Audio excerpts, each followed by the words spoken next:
Chapter 1466. Yang Chendong took a deep breath and suppressed the anger in his heart. When he looked at Gray, his expression became much calmer. That's right. The three of you have performed meritorious deeds. Since that's the case, this calm will give you a chance. Next, we will move against the Ross Empire. The three of you will lead the Death Squad as the vanguard. If you perform meritorious deeds, you will naturally be reinstated. As for Gray's current position, Ahuli will temporarily take over. What do you think? Yang Chendong's tone changed. In Gray's ears, it was like spring. Knowing that he wouldn't have to die, how could he disagree? He immediately knelt and cupped his fists. I am willing to be the generals of the Death Squad. I am willing to serve the Khan. Good. Yang Chendong revealed a satisfied expression at Gray. Then he looked at everyone and said in a clear voice, "Everyone, you are no longer generals of the Golden Horde. Instead, you are generals of the 5-Star Army. Since that's the case, you will have to abide by the military rules here. This Khan will say this once more. As soldiers of the 5-Star Army, you are not allowed to bully the citizens or disrupt the military rules. If there is a next time, no matter who it is, no matter what contributions they have made, they will be severely punished. Ahuli will keep a close eye on this matter. If anyone disobeys, you can kill them first and report later." Ahuli was the former Khan of Zhongxing. Under his rule, the citizens of the city lived a good life. He could be said to be a different kind of person in the Mongolian army. He was an ambitious general who wholeheartedly wanted to change the lives of the citizens. He was the most suitable candidate to replace Gray as the leader of the Mongolian army and to deal with the security issues in the city. Although he was only a temporary representative, what if Gray never came back? Ahuli didn't know what Yang Chendong was thinking, but he could feel that the other party valued him. He immediately knelt on the ground and said sincerely, "Thank you, Great Khan, for thinking so highly of me. Ahuli will do my best to not let you down." From the beginning to the end of the meeting, only 15 minutes had passed. After killing Bodo, reprimanding Gray, and promoting Ahuli, Yang Chendong left. It was precisely because of this that the shorter the time they came into contact with Yang Chendong, the more mysterious he was, causing others to not dare look down upon Yang Chendong in the slightest. However, in this short 15 minutes, the pressure on the Mongol army was immense. After seeing how Yang Chendong dealt with Bodo, everyone knew that the Heavenly Khan was an iron-blooded person. He wouldn't let sand get in his eyes. Such a person wasn't easy to fool, and no one dared to fool him. As for giving a chance to Gray, Barlu, and Wu Tuo, this proved that the Heavenly Khan was someone who cherished old friendships. It had been 3 years since he entered the Far East. According to his plan, he had to deal with the situation here this year. Fortunately, the Golden Horde had been destroyed, so he had already completed half of his mission. The next step was to deal with the White Russians. Facing an enemy that relied more on outdated firearms, Yang Chendong was full of confidence. 7 days later, Ahuli, who had made sufficient preparations, led 200,000 Mongol surrendered soldiers out of New Salai and went straight to the Cherkass camp. Half a month later, a large number of horses flooded into the city. They were all responsible for transporting gold and silver.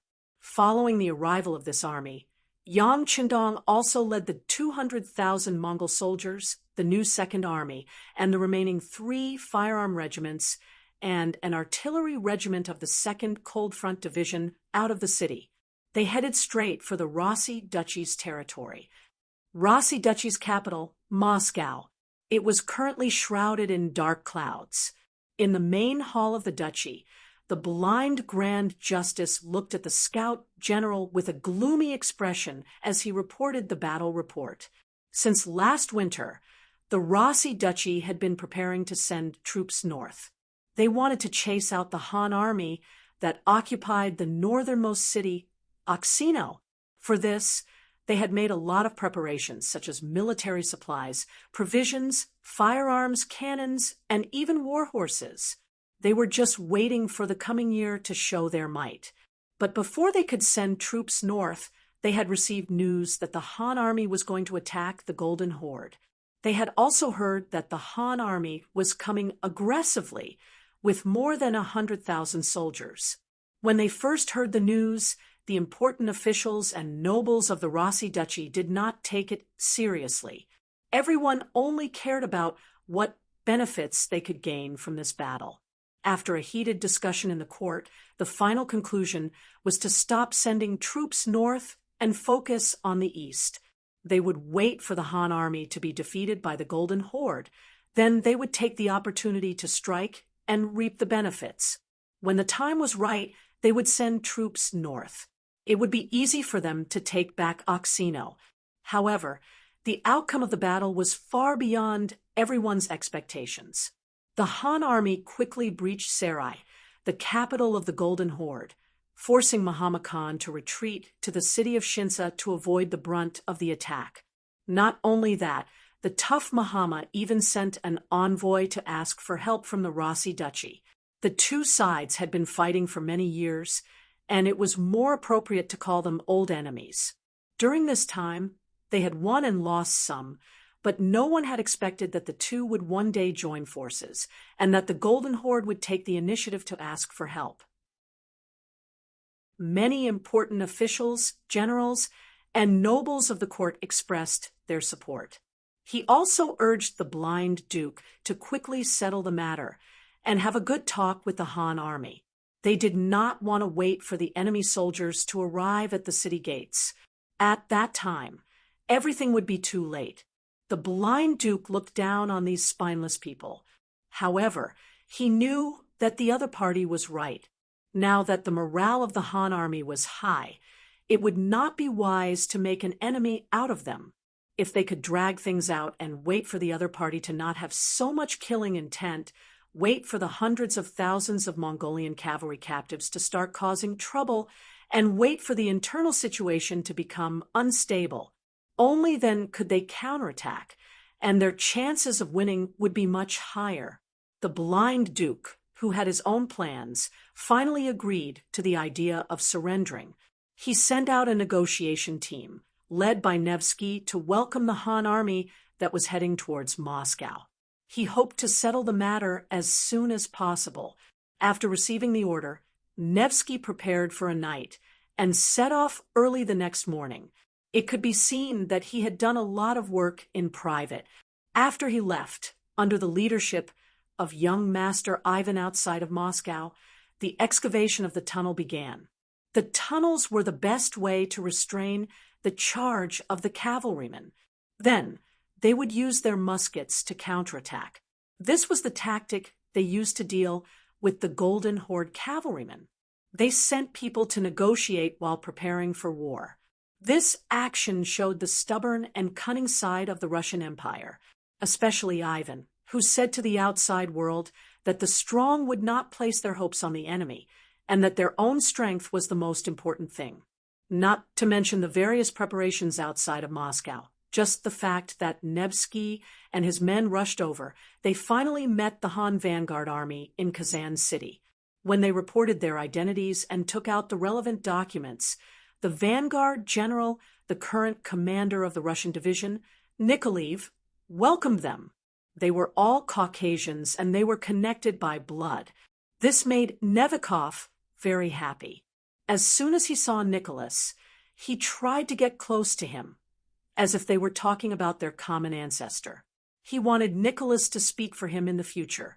Naturally, Nikolaev gave him the cold shoulder. It was true that he was from the Russian Empire, but he was not from the Russian Empire. He had never enjoyed any benefits from the establishment of the Russian Empire. Where did the Rossi people go when he had no food to eat? When he was bullied by the Mongol cavalry, where did the Russians go? When people in his tribe froze to death because of the cold, where did the Russians go? If it weren't for the appearance of Yang Chendong, their tribe would still be hiding like rats in the dark. At that moment, He began to carefully consider what to say when he met the person in question. Was Yang Qindong preparing to negotiate with the Ross Duchy? The answer was that it was impossible. Others might not know, but Yang Qindong was very clear. Whether it was the current blind duke or his successor, Ivan, they were all very famous figures in White Russia's history. They were all elites among elites. He would never underestimate such an enemy, nor would he give such a person a chance to catch his breath and make a comeback. The reason why he wanted to negotiate was because he wanted to use the White Russians to surrender. He wanted to see how he could obtain the greatest benefits with the smallest price. 3 days later, the Central Army resisted Kazan City. Nikolaev and Nikolaev came out of the city together to welcome Yang Qindong's arrival. From afar, when he saw that Yang Qindong was only a man in his 30s, Nikolaev was shocked. After coming here, Nikolaev had done a lot of work. He spent a lot of money to get to know some of the officers in the Foreign Division. From them, he learned some things about Yang Qindong. He learned that this Han Bugnam of Gojoseon had started more than a decade ago.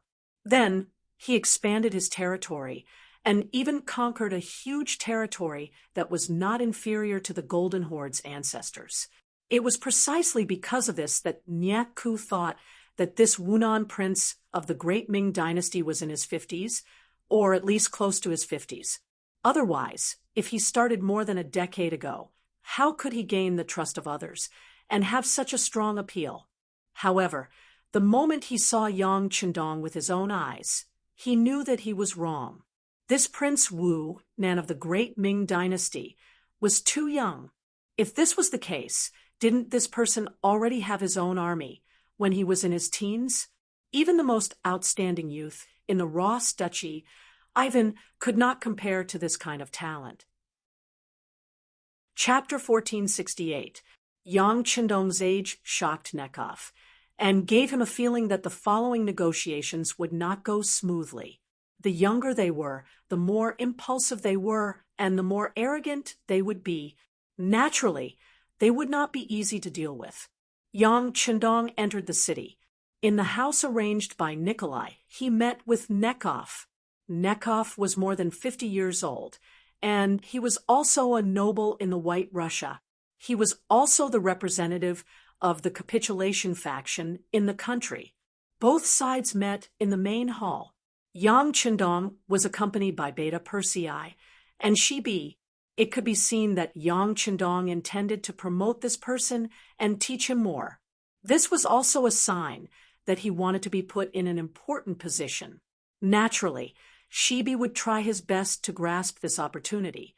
After Nekov entered the main hall, he began to lead the negotiations without waiting for Yang Qindong to speak. "Are you here to represent the Ross Duchy, to surrender?" As soon as they met, Shibi took the initiative to speak. He purposely turned the negotiations into surrender to see what kind of reaction the other party would have. Nekov's face turned red as he felt the other party looking down on him. If someone from the Ross Duchy spoke to him like this, he would immediately call for the guards. He would make the person who dared to provoke him pay a heavy price, even their life. However, this was a city controlled by the Han army. He was here to negotiate, so he could only suppress the anger in his heart. He said with an ugly expression, "General, you have misunderstood. I am not here to surrender. I am here to represent the Ross Duchy to negotiate. You Han people have a saying, it is easier to make friends than enemies. So, wait, negotiate." Shibi shook his head as he spoke. "To be honest, there is no past friendship between us, so I don't think there is a need to negotiate. Of course, if you're here to surrender, we won't kill you. But if you're not, then there's no need to talk. Please leave." He did not even listen to the conditions and directly rejected him. Nikev's expression was extremely ugly. He really wanted to fling his sleeves and leave, but he also knew that if he wanted to do big things, he couldn't act on loyalty. He could only take 2 deep breaths. suppress the unhappiness in his heart, and say, "General, I don't know what you mean by surrender. Can you make it clear?" As expected, Nikev didn't leave. He recalled what Yang Chendong had told him before. Later on, he just had to say whatever was unpleasant to hear. The other party definitely wouldn't be provoked. At that time, he still couldn't believe it, but reality slapped him in the face. He truly admired Yang Chendong. This was a case of weak countries having no diplomacy. The so-called righteousness was sometimes very important, but when the strength of both sides was not on the same level, what was righteousness? Don't you hear that the winner is king and the loser is nothing? Nikev's power was weak, and Xiaobi naturally became stronger. N. Surrender? Naturally, you will have to open the city gates, surrender, and surrender. Hand over all your belongings and territories to us. Of course, even if you surrender, we won't kill all of you. We will definitely leave some things for you to eat.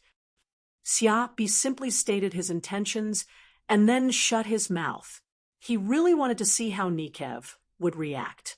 While he was still waiting for Xiaobi to continue, Nikev suddenly believed his words. At that moment, he realized that Xiaobi had finished speaking. He couldn't help but widen his eyes and ask, "That's it? And it's over?" Xiaobi said with an expression as if it was natural. After hearing Xiaobi's affirmative answer, Nikev's face turned red with anger. "May I ask, what's the difference between this surrender and a battle to the death?" "Of course there's a difference. If you lose a battle to the death, you will be beheaded. If you surrender, at least you can live, right?" Xiaobi said with an expression as if he didn't want to die. Looking at Xiaobi's serious expression, Nikev finally understood that Xiaobi didn't have any intention of negotiating. In other words, Xiaobi was just going with the flow. Since that was the case, there was no need for him to stay. He cupped his hands and imitated the Han's gesture. After bidding farewell, he turned around and prepared to leave. At that moment, Yang Chendong, who had been watching the show, opened his mouth. "Nikev, right?" As soon as he spoke in fluent Russian, Nekov, who was about to leave, stopped in his tracks. His heart was filled with joy. It seems that the other party was just testing me. Now that he saw that I was about to leave, he became anxious. There was still room for negotiation. Although he was delighted, he pretended to be angry. He turned around and cupped his hands towards Yang Chendong. "Yes, Your Highness Bugnam of Gojoseon. To be honest, your subordinate is too reckless. Enough." Without waiting for Nikev to continue, Yang Chendong interrupted him. Then he used an unquestionable Chinese and said, "Remember, Commander Xiaobi's words represent my meaning. There are only two paths for your Rossi country to take. Either you are destroyed by us, or you surrender. As for the so-called peace talks, that is simply impossible. The only difference is that the first path is death, while the second path is survival." When Yang Chendong said this with an unquestionable tone, he saw Nikev's shocked expression. Nikev must be thinking, "If that's the case, why did you stop me? Do you want to repeat what you just said?"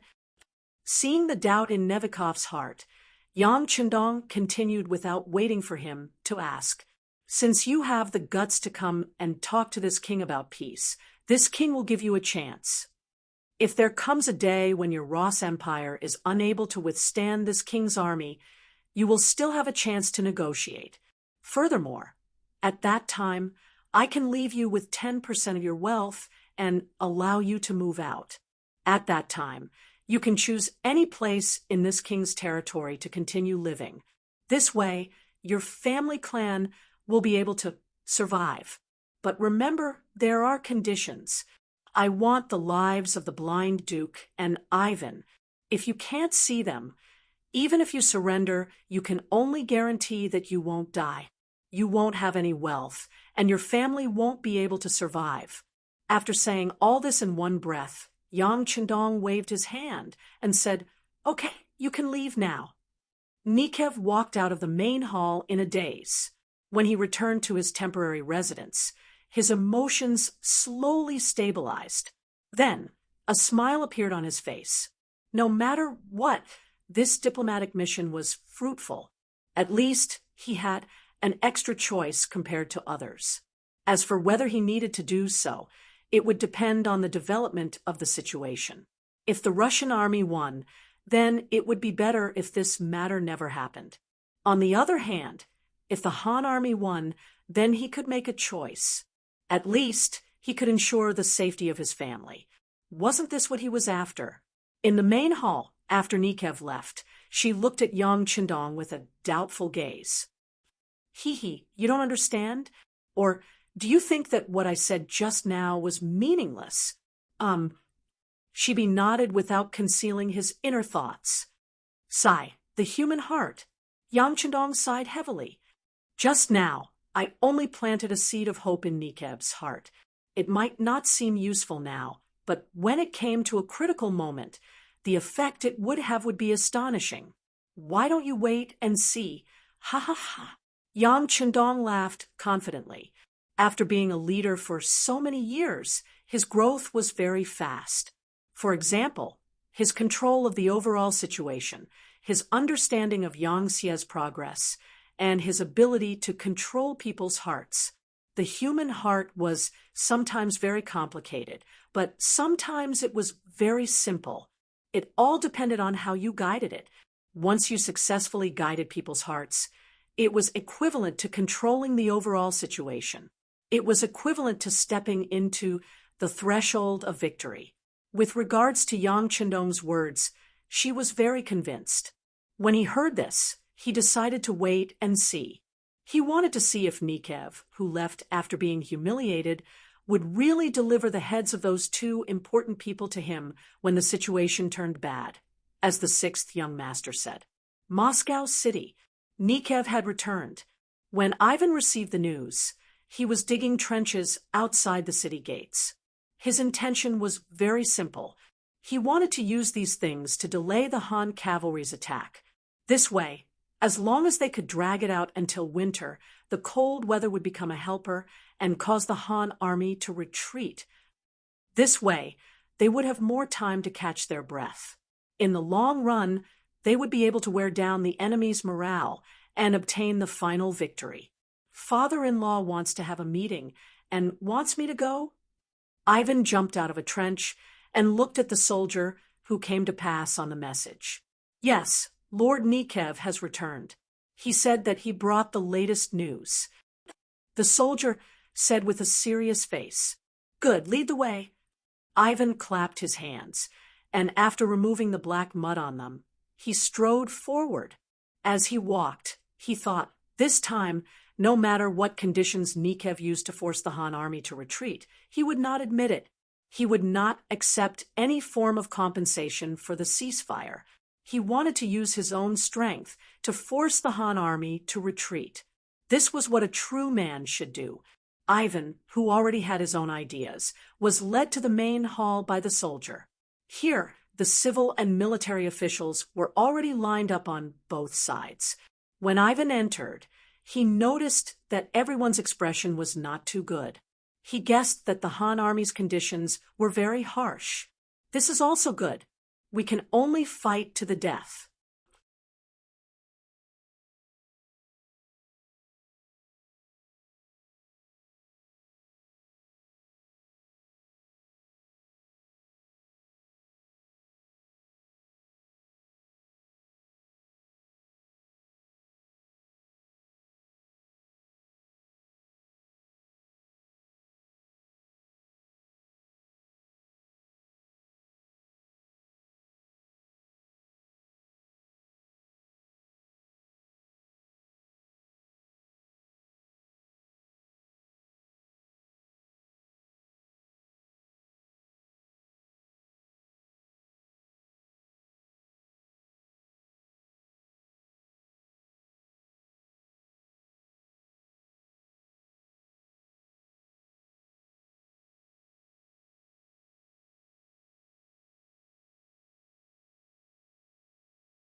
Chapter 1469.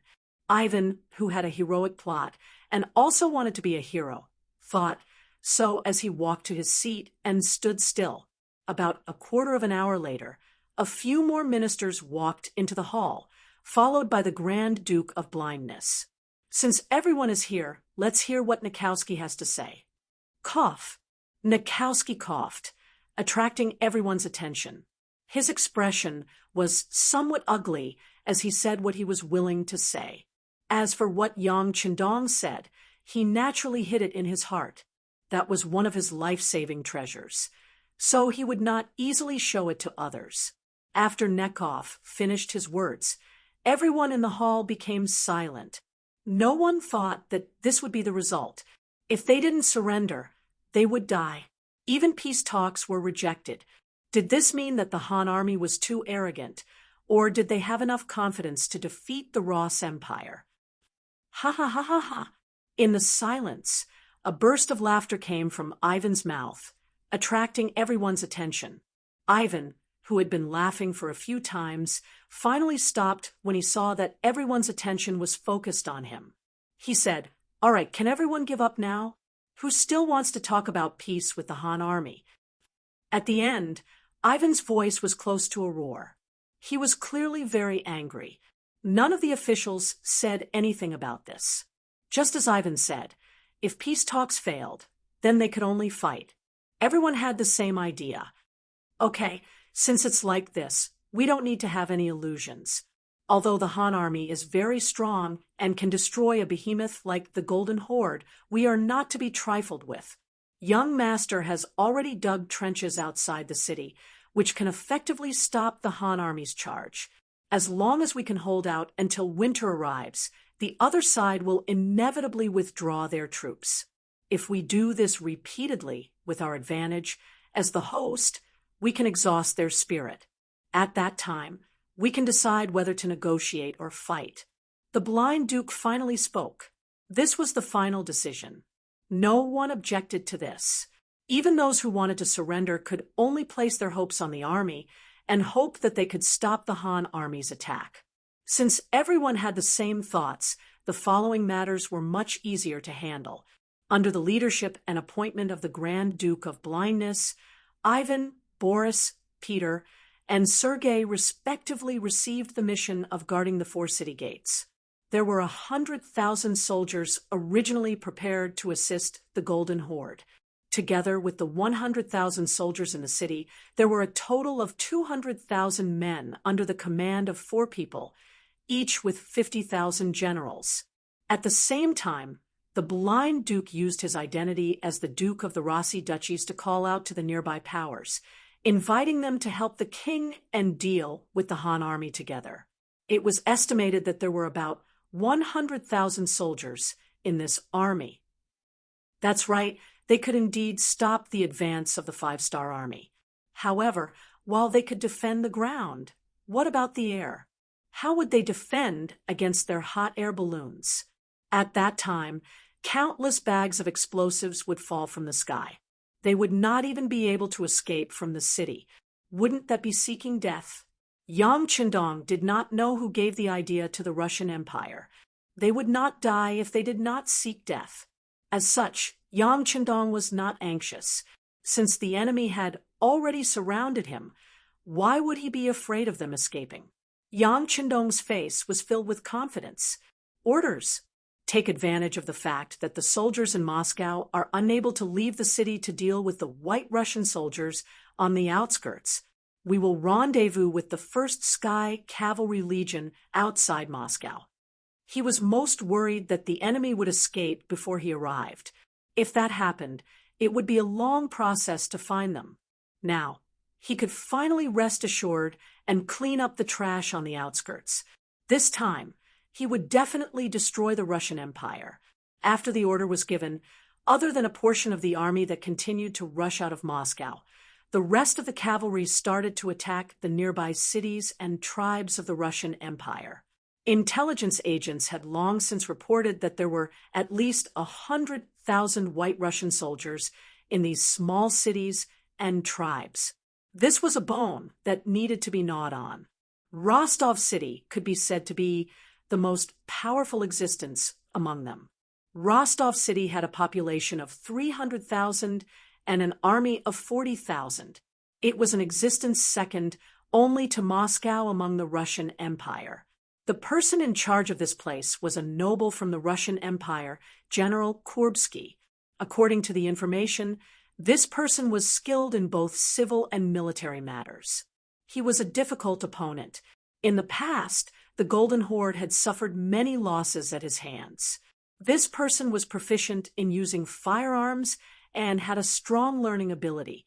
He was on par with Moscow, and this gave the Golden Horde a huge headache. That's it. Order Gray to lead the death squad to attack Rostov City. Also, call Ba Daojiang over. Yang Chendong already had an idea in his mind as he gave the order.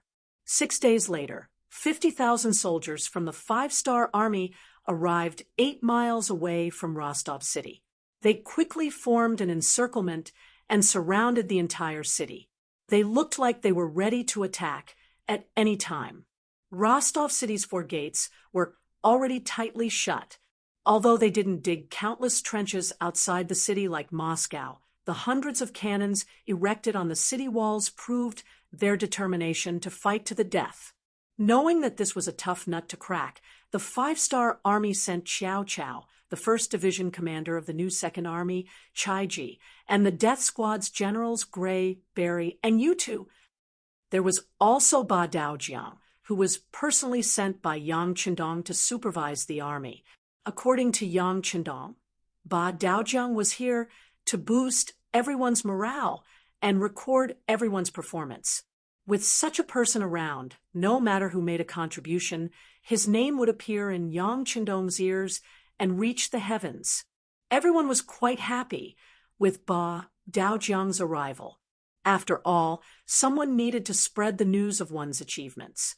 He was like a historian who could encourage people to do things seriously without worrying about their good deeds not being known by others. Gray was the most excited among them. He even took the initiative to invite Ba Daojiang for a drink to build their relationship. Gray had made a mistake and was sent to be the general of the death squad. This news had already spread among the surrendered Mongolian soldiers. However, because Yang Chendong didn't leave any traces behind, no one discovered his intentions. On the contrary, everyone thought that the Heavenly Khan was creating an opportunity for General Gray to rise again. After all, if he made a mistake, he had to be punished. Otherwise, how could he convince the masses? As for being the general of the death squad, he wasn't an ordinary soldier. There wasn't any danger. He just had to go through the motions. When he returned, he would naturally be rewarded with merits and could return to his previous status. Even Gray had the same thoughts as well. It was precisely because many people thought this way that no Mongolian general dared to cause trouble even though Ahuli had temporarily taken over his position. They were all waiting for General Gray's return. Everyone was kept in the dark, but some people who Yang Chendong trusted knew what was going on. Allowing soldiers to plunder was an unforgivable crime in the 5-star army. Even if you had made a great contribution, you shouldn't think of getting any benefits. Being expelled from the army was the lightest punishment. After doing this, Gray could indeed continue to serve in the army with the status of a general. This didn't make sense at all. Chapter 1470. There must be a reason behind this abnormality. Since it didn't make sense, this matter was worth pondering over. Ba Daojiang had his suspicions for a long time, but after meeting Yang Chendong and receiving the secret order, he knew what to do. Ba Daojiang, who was very clear about everything, pretended to be happy on the surface. Whenever Gray invited him, he would show up. After a few times, the entire Mongol army knew that their General Gray had established a relationship with the Heavenly Khan. Everyone knew that General Gray's future was very bright.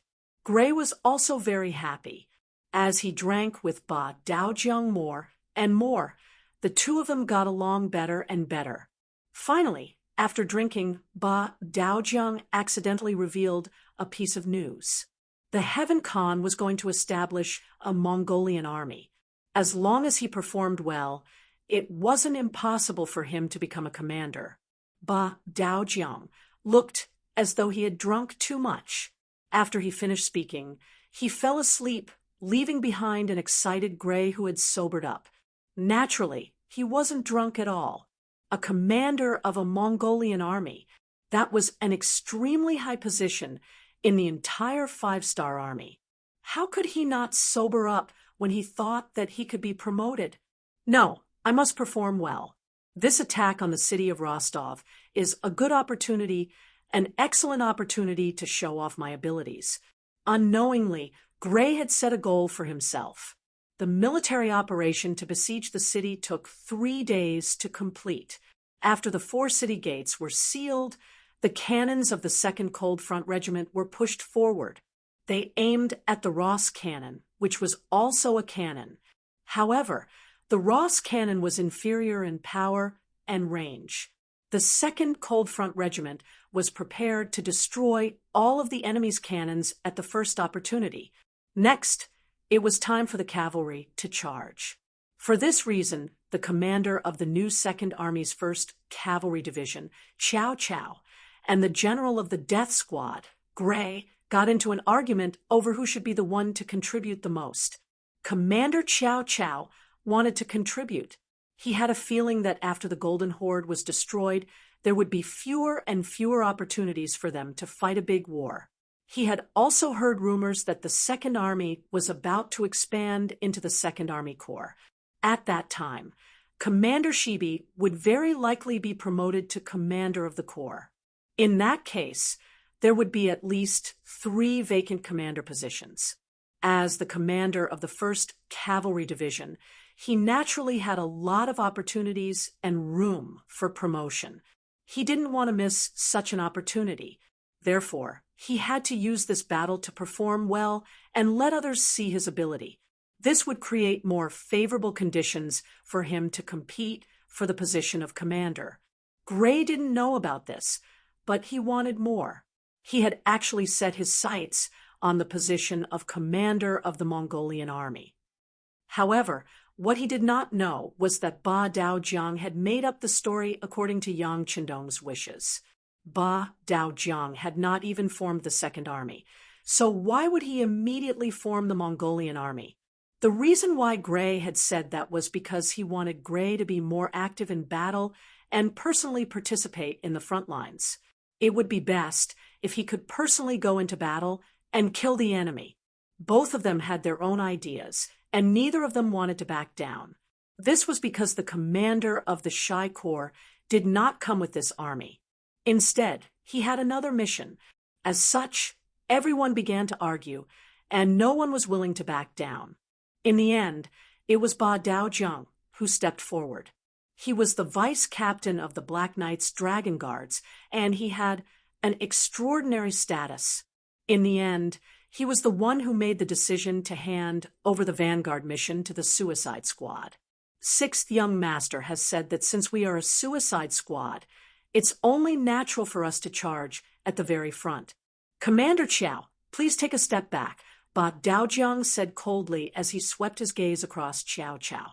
Ba Daojiang was very clear about the character of his officers. Many times, the more you tried to reason with them, the more unreasonable they would be. On the other hand, if you used a commanding tone, they would listen and fall for it. Indeed, when Ba Daojiang's face sank, Chow Chow did not say anything. He didn't want to argue with the vice captain of the Black Cavalry. That wouldn't benefit him at all. That was because he would never forget that even Commander Shibi had been extremely courteous when he saw the Black Cavalry. Gray laughed heartily. He believed that this was the effect of his relationship with Ba Daojiang during this period of time. He even threw a grateful look at Ba Daojiang. After that, he started to assemble the army and prepare for the charge. In front of Commander Chai Ji, Ba Daojiang gave a very serious order for the artillery support of the Cold Front to be in place. They couldn't let the Ross army's artillery and muskets be of any use. When Gray heard all of this, he was extremely touched by her actions. However, there was something even more touching. Just as the army was assembled and ready to charge, Ba Daojiang walked up to the suicide squad and personally handed a purple cloak to Gray. "General Gray, this is a cloak that only a first-rank general can wear. I hope you can perform well. Once you make a great contribution, you may be able to wear the red cape, the symbol of the army commander, next time." After hearing Ba Daojiang's sincere words, Gray received the cloak with an excited expression. He then put it on in front of Ba Daojiang. The cloak fluttered in the wind, making it even more eye-catching and eye-catching. A burst of laughter came from Gray's mouth. "Brothers, the Heavenly Khan has treated us so well. How can we not perform well to repay his kindness?"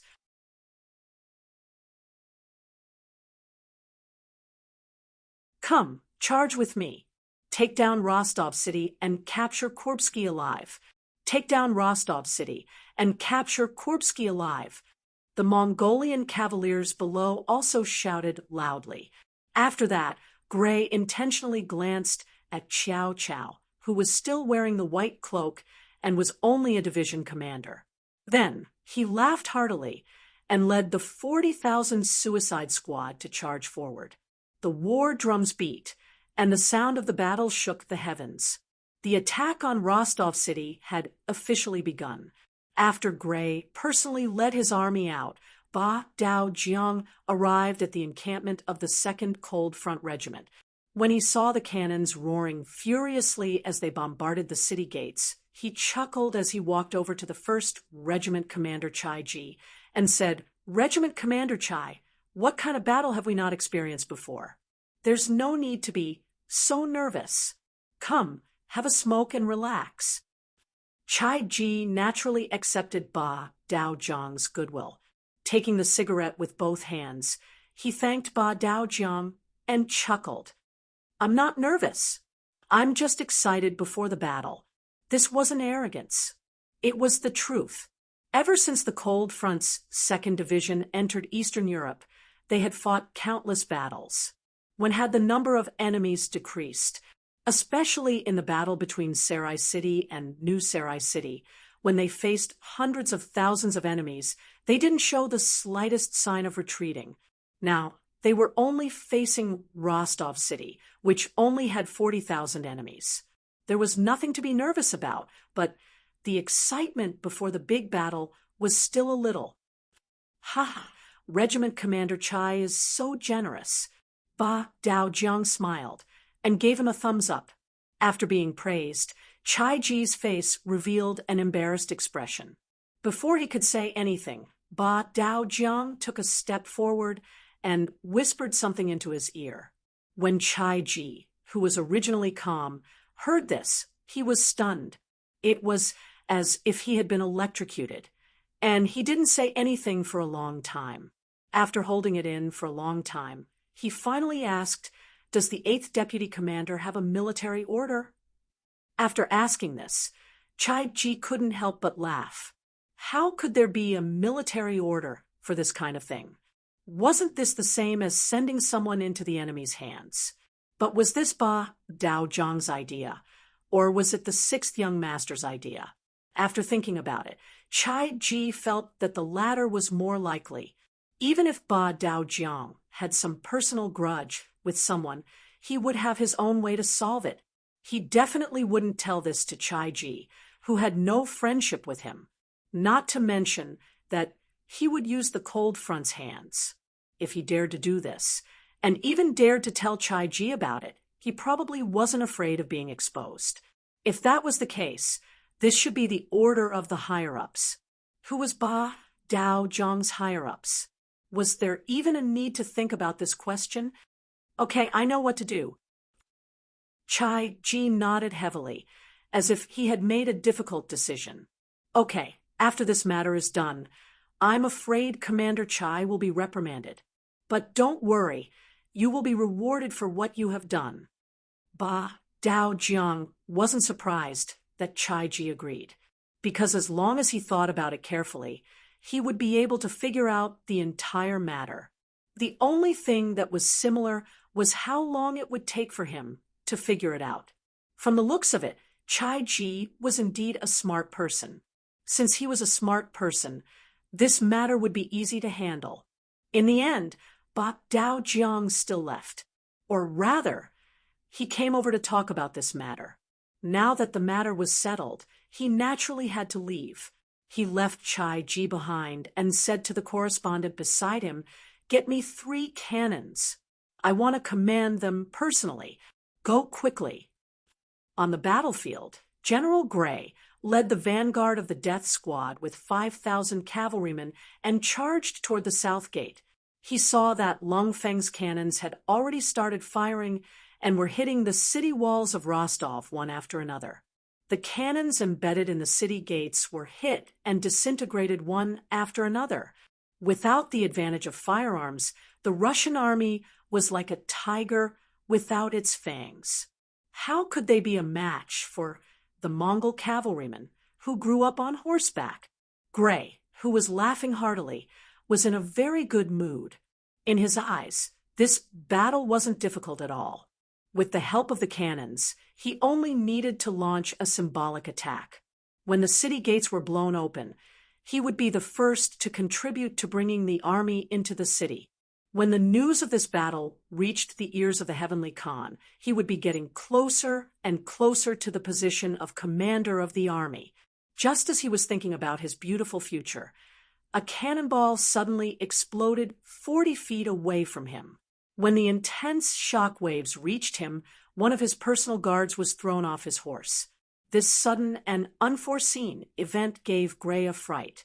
Gray was shocked by this sudden turn of events. Chapter 1471. What's going on? Surprised, Gray instinctively shouted.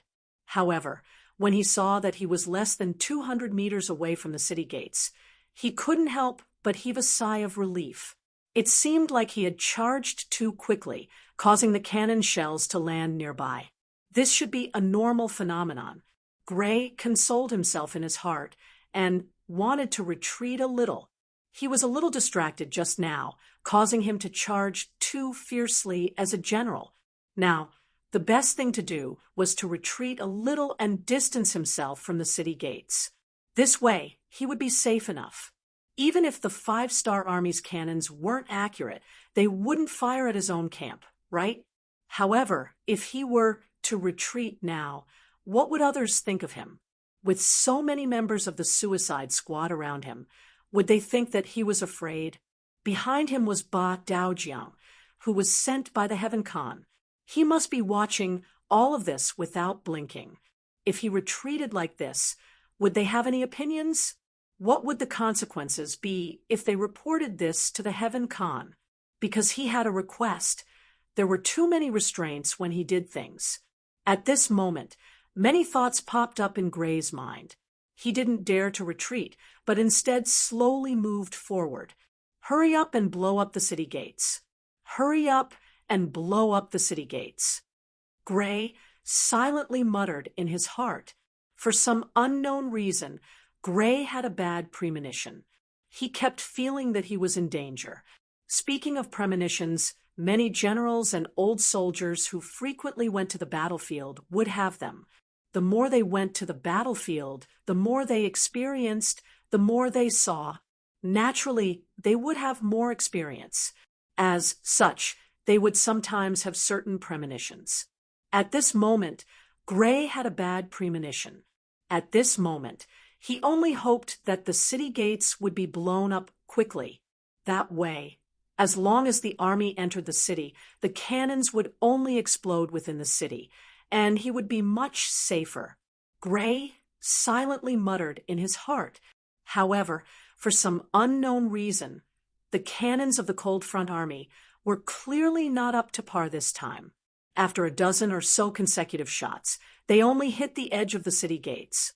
On the contrary, one of the shots landed 30 feet away from him, causing 2 of his bodyguards to suffer light injuries. No, why am I so nervous? It's too dangerous here. let's back up a little. For the sake of his own life, Gray didn't care about what others would think of his actions. Right now, he only had one thing on his mind, and that was to retreat further and further. An idea formed in his mind. However, before he could complete his actions, 2 cannonballs whizzed over from the left and right, landing right near the purple-cloaked Gray cavalry. One of the cannonballs even landed less than 10 feet away from him. A loud explosion rang out, causing an intense shockwave to blast towards Gray's face. With the support of powerful firepower and the charge of the valiant cavalry, the cities of the Rossi principalities were conquered one after another. Generals and soldiers were killed. Even some of the cities that were not completely under the control of the Rossi principalities were also affected. They were conquered by the 5-star army and changed sides. In comparison, Moscow City was very quiet. Yang Chendong had already brought a portion of his men to the outskirts of the city and set up camp. He didn't look like he was in a hurry to attack. Of course, Yang Chendong was waiting. He was waiting for the main forces of the 5-star army to come back. That would be the time for him to launch the final blow. However, all of this was seen by the soldiers and soldiers of Moscow. They believed that the 5-star army was at their wits' end. They were helpless in the face of the 5-star army's ubiquitous trenches. Especially since there was a heavy downpour a few days ago, the trenches were filled with water, increasing the difficulty of clearing the trenches. The cavalry would not be able to display their might, and the infantry would need to cross the deep ditches filled with water to advance. All of these would greatly affect the strength of the Han army. As such, the Ross army would be able to easily defend the city. This result made many of the officials and nobles in the city reveal looks of satisfaction.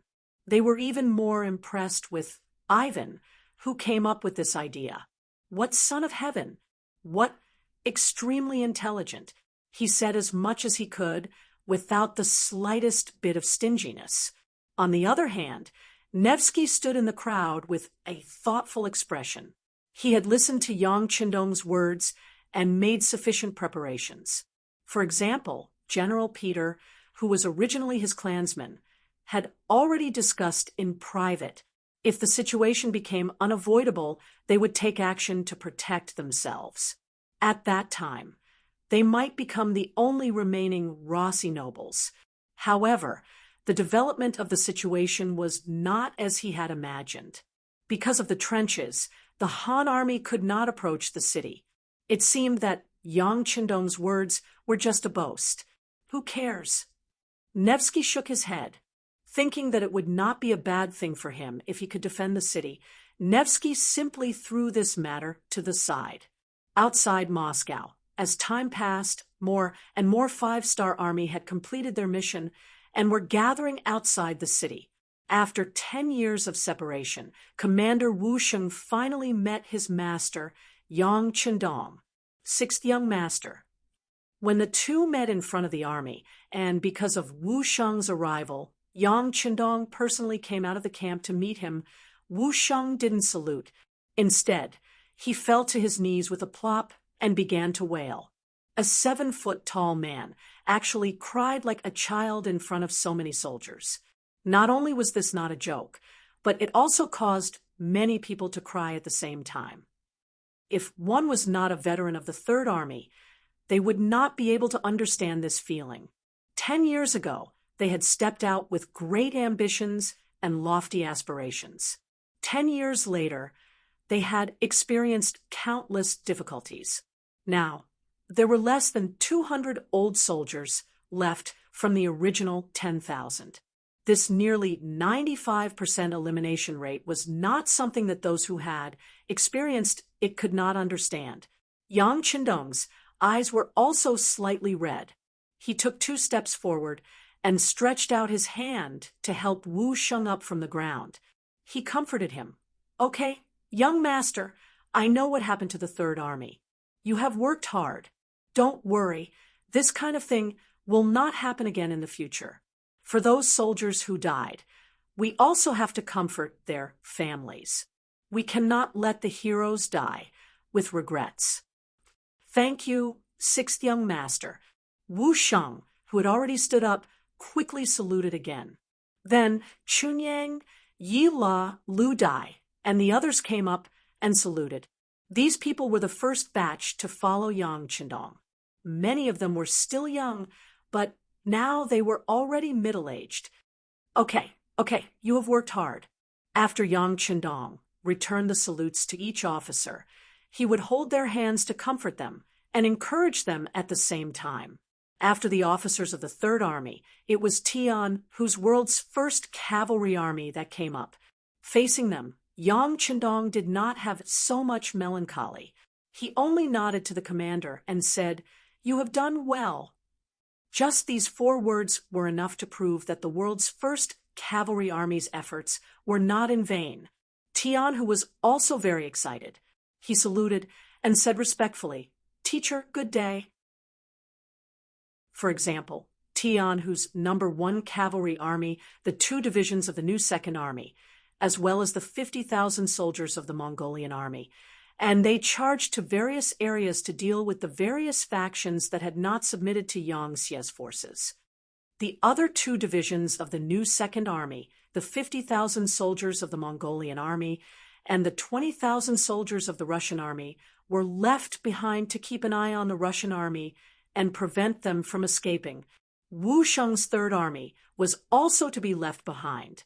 They needed to expand their ranks and regain their former glory. For this reason, Yang Qindong allowed the 3rd Legion to recruit soldiers from the Russian division and the surrendered Mongolian army. Everything was based on their needs. After Wu Sheng left with the order, Yang Qindong summoned the commander of the new Second Army and officially gave him the order to establish the Second Army. According to the order, the Second Army would have 4 armies under its command and 1 division under its direct command. It would have 1 more commander than Tiger's Man's First Army. In total, there would be around 150,000 soldiers. Yang Qindong also revealed that the Second Army would most likely stay here in the future to take over the huge territories of the Golden Horde and the Russian Empire. Don't feel pressured. The steam engines you need have already been produced and tested. They will be given priority for your use. When the time comes, all the resources from the Far East will arrive here within 10 days. If something happens, reinforcements will also arrive within 10 days. Moreover, this time will be constantly increasing. Who knows? This prince might arrive at any time by carriage. Ha ha ha. When that time comes, you must not slack off. Hearing Yang Qindong's laughter, Shibi was already crying. Of course, these were not tears of sorrow. They were tears of joy and gratitude. He was just a surrendered general. How could he be favored by Yang Qindong and promoted to commander? At that time, he had already attracted a lot of envy and jealousy. Now, he was going to be the commander of the Second Army. The commander of the Second Army was Tiger's Man. He was the person who had followed Yang Qindong the longest and was also the most trustworthy person. Now, he had become the commander after that person.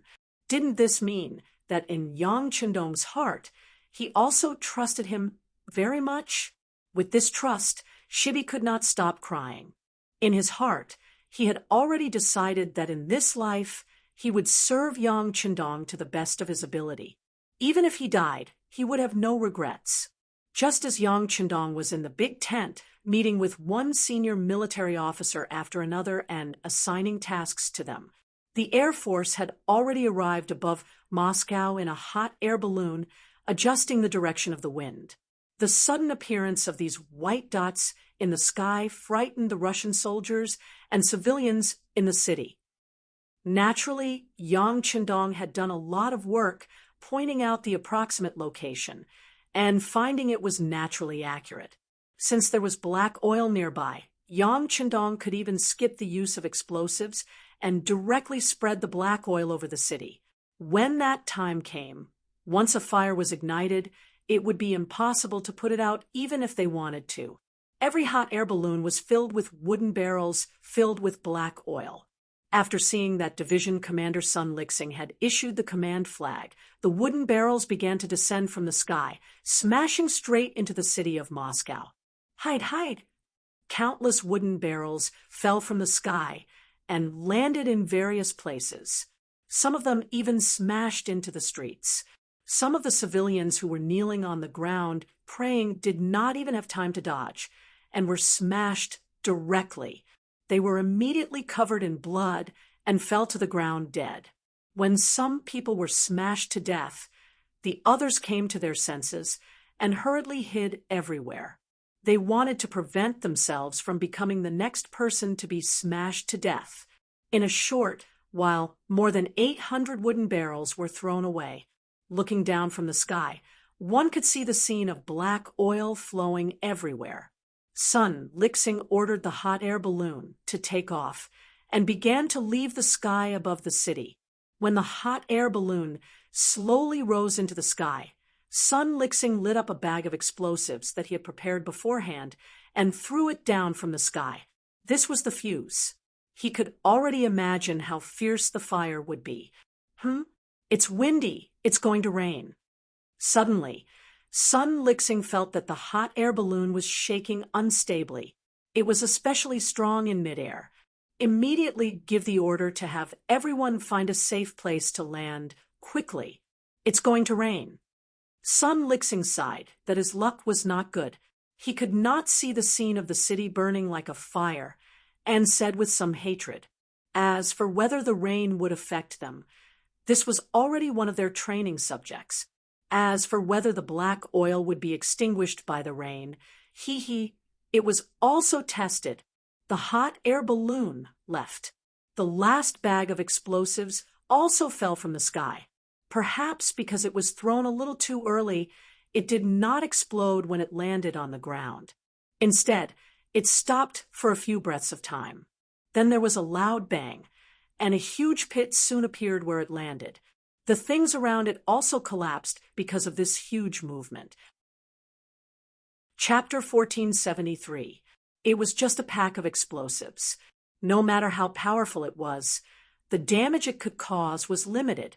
Its power lay in the fact that the sparks from the instant explosion ignited the black oil that had fallen to the ground. What followed next was a scene of fire everywhere. The raging fire blazed, creating a roasting heat as it burned rapidly. Caught off guard, or perhaps they simply didn't realize how powerful this thing was, many people were still squatting on the ground covered in black oil, observing what this thing was.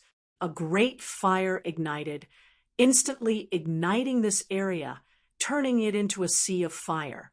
Some of the soldiers and civilians who were still watching the show were accidentally stained with the black oil.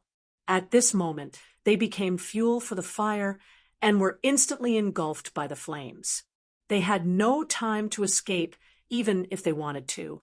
Quick, put out the fire. The soldiers and civilians saw the fire that had suddenly ignited, and their shouts rose and fell. Countless basins were filled with clear water, and they poured it over the black oil.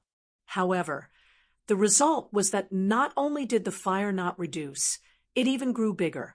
The Rossi soldiers didn't know the characteristics of the black oil, and they didn't know that water couldn't extinguish the black oil. On the contrary, it only made the fire grow bigger and bigger. The flames soared into the sky uncontrollably. Even the 5-star army camp, several kilometers away, could see it clearly. Many of the soldiers were terrified when they saw the flames that filled the sky. They had originally thought that the measures taken by the Rossi soldiers would give them a headache, and that they would have no choice but to give up on attacking the city. Who would have thought that Bugnam of Gojosian would be able to ignite the fire in the city without much effort? When he thought about how the city gates were tightly shut and how there were deep trenches outside, it was the same as cutting off his escape route. If that was the case, wouldn't it be the same as spinning a cocoon around his own feet? This was really like the saying that one had lifted a rock and dropped it on one's own feet. Not good, it's raining.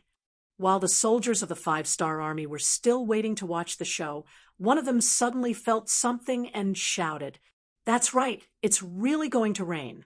The Rossi soldiers in the city are really lucky.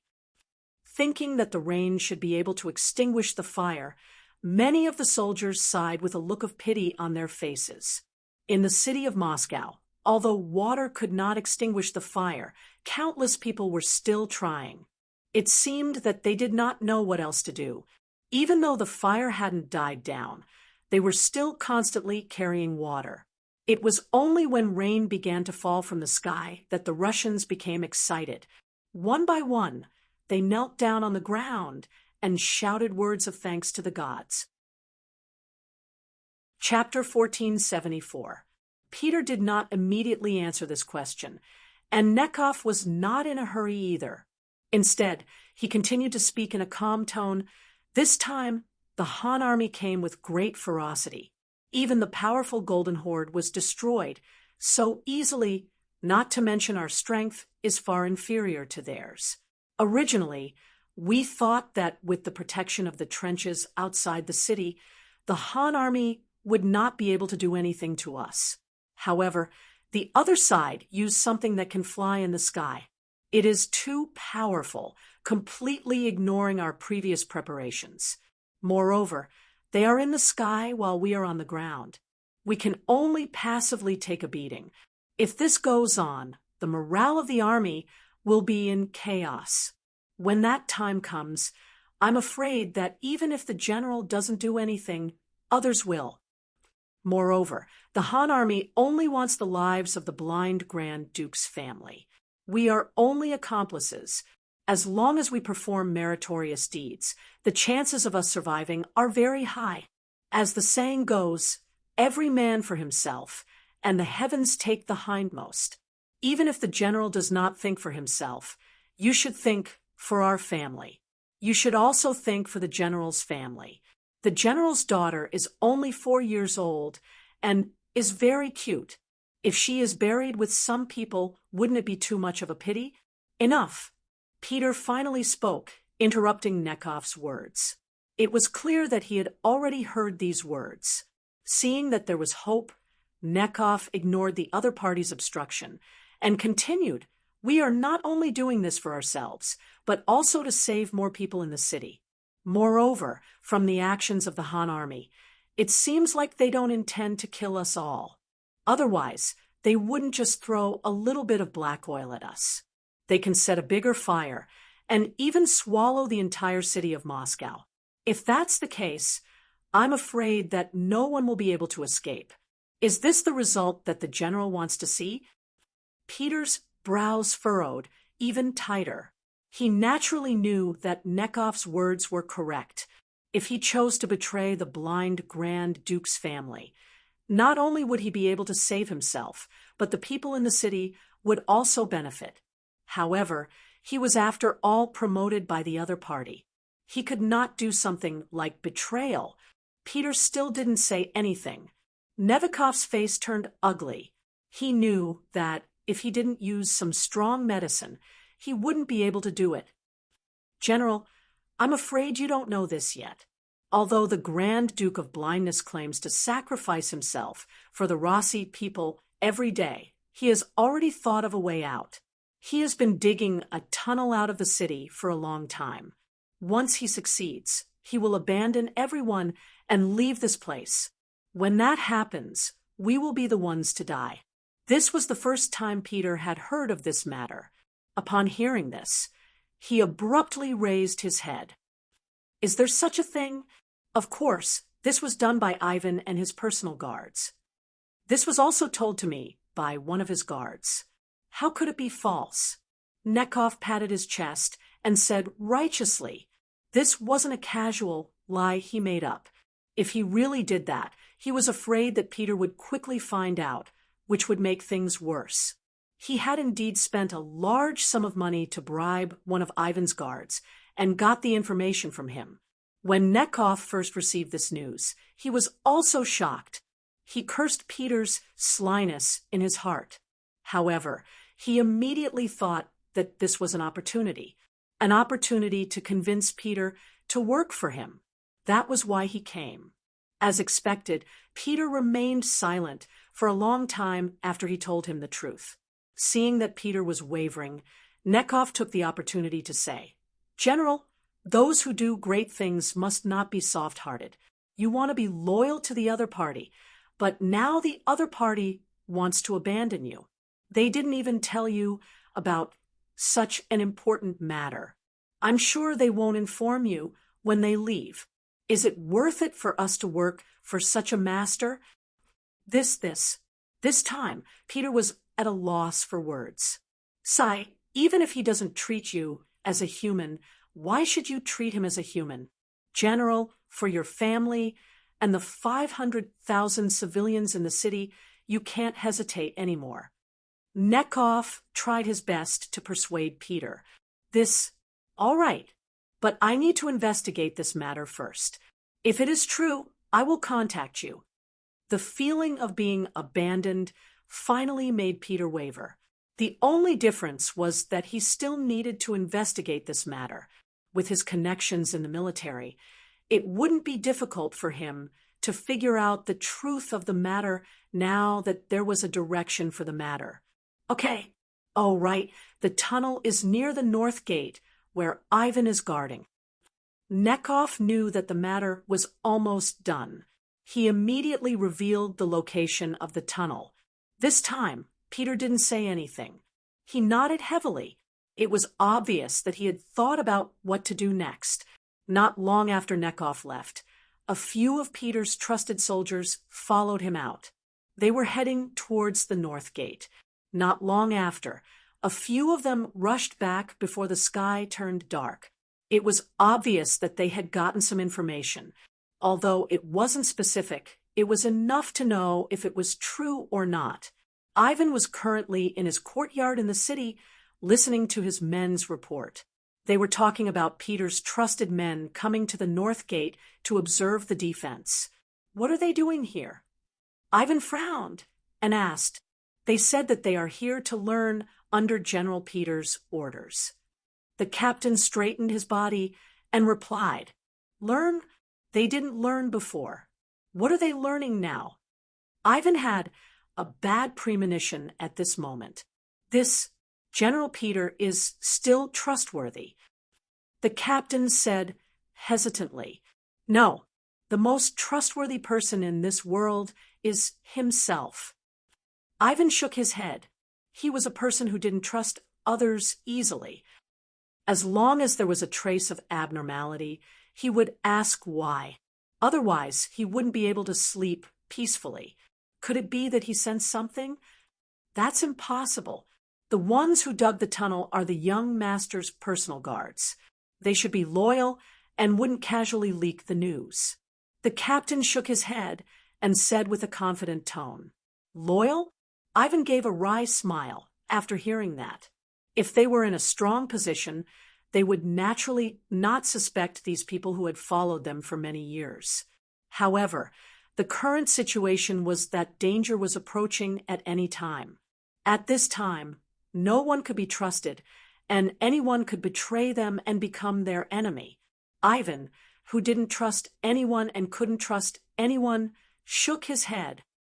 "This matter isn't right. How about this? Immediately order people to keep an eye on Peter's mansion. I need to know his every move. Also, assign a group of people to wait outside the mansion. Once the matter is exposed, they will take action. In short, we can't leave anything behind, not even the slightest hidden danger." Ivan's words were quite decisive. From the looks of it, a general like Peter could be killed as long as he didn't like it. Seeing this, the captain of the bodyguards gasped and said, "Yes, young master, I understand." "Okay, go do it." Ivan nodded and arranged. Not long after, a few tall men appeared on the street not far from Peter's residence. They entered a small courtyard to rest, and this scene was quickly reported to General Peter's ears. Ever since he sent people to inquire about the news, He had made sufficient preparations. After all, the crime of spying on a superior was not light. Since he wanted to do this, how could he not be prepared at all? Therefore, long before Yifan took action, he had already sent people to keep an eye on his mansion and the surrounding streets, with his understanding of Yifan. If the other party sent something, regardless of whether or not he had figured out his intentions, he would first send people to keep an eye on him, just in case. When the people below reported the situation to Peter, his expression was calm, but his heart was incomparably turbulent. Sure enough, he was still suspected. Could it be that it was so difficult to be a loyal subject? With Ivan's temperament, after this matter, the relationship between the two would not be as seamless as before. If there was a chance, the other party would even get rid of him. Speaking of tough means, this Ivan was much more powerful than his father, the Grand Duke of Blindness. Forget it. If that's the case, he is forcing me. At this moment, Peter had made some kind of decision. He slowly got up and went straight to the study. Half an hour later, several servants in the mansion who were in charge of buying and selling tomorrow's food walked out of the courtyard. For these servants, the people sent by Ivan who were in charge of keeping an eye on them did not intend to give up. Moreover, Peter had already hinted to them that as long as they could keep a portion of the property they brought out, wouldn't that mean that the good things they snatched this time could be considered their own private property? Even if they turned in some of the good things, the remaining value would be much higher than their own value. The young generals who understood this sentence immediately rubbed their palms together, their faces filled with excitement. Everyone's enthusiasm was aroused, and Peter smiled with satisfaction. If you want the army to listen to you, you have to give them some benefits. Otherwise, why would they work for you? Not to mention that they were dealing with Ivan, the blind archduke who had ruled them for many years. However, it was different with benefits. The Grand Duke of Blindness was nothing more than a synonym for wealth in the eyes of these people. However, robbing was robbing, and there were some things that had to be made clear. At the very least, they could not cause the Han army to be unhappy because of robbing. Everyone, remember, you can't rob the things in the palace. Not only that, we have to keep an eye on him. Those things are left for the Han people. What? The generals were puzzled at first, but when they came back to their senses, they quickly nodded. They could drink soup, but the Han army must eat meat. Otherwise, they would not even be able to drink soup. This was Peter's political wisdom. As the saying goes, it is better to be happy together than to be happy alone. Sometimes being a little brother is very comfortable. If you don't have the strength to be the big brother, then you will really be a bird that sticks out. Peter's words made everyone come to a realization, and they were still very happy. As the capital of the Rus Principality, Moscow could be said to be the economic, political, and cultural center of the entire force. More than 70% of the country's rich were gathered here.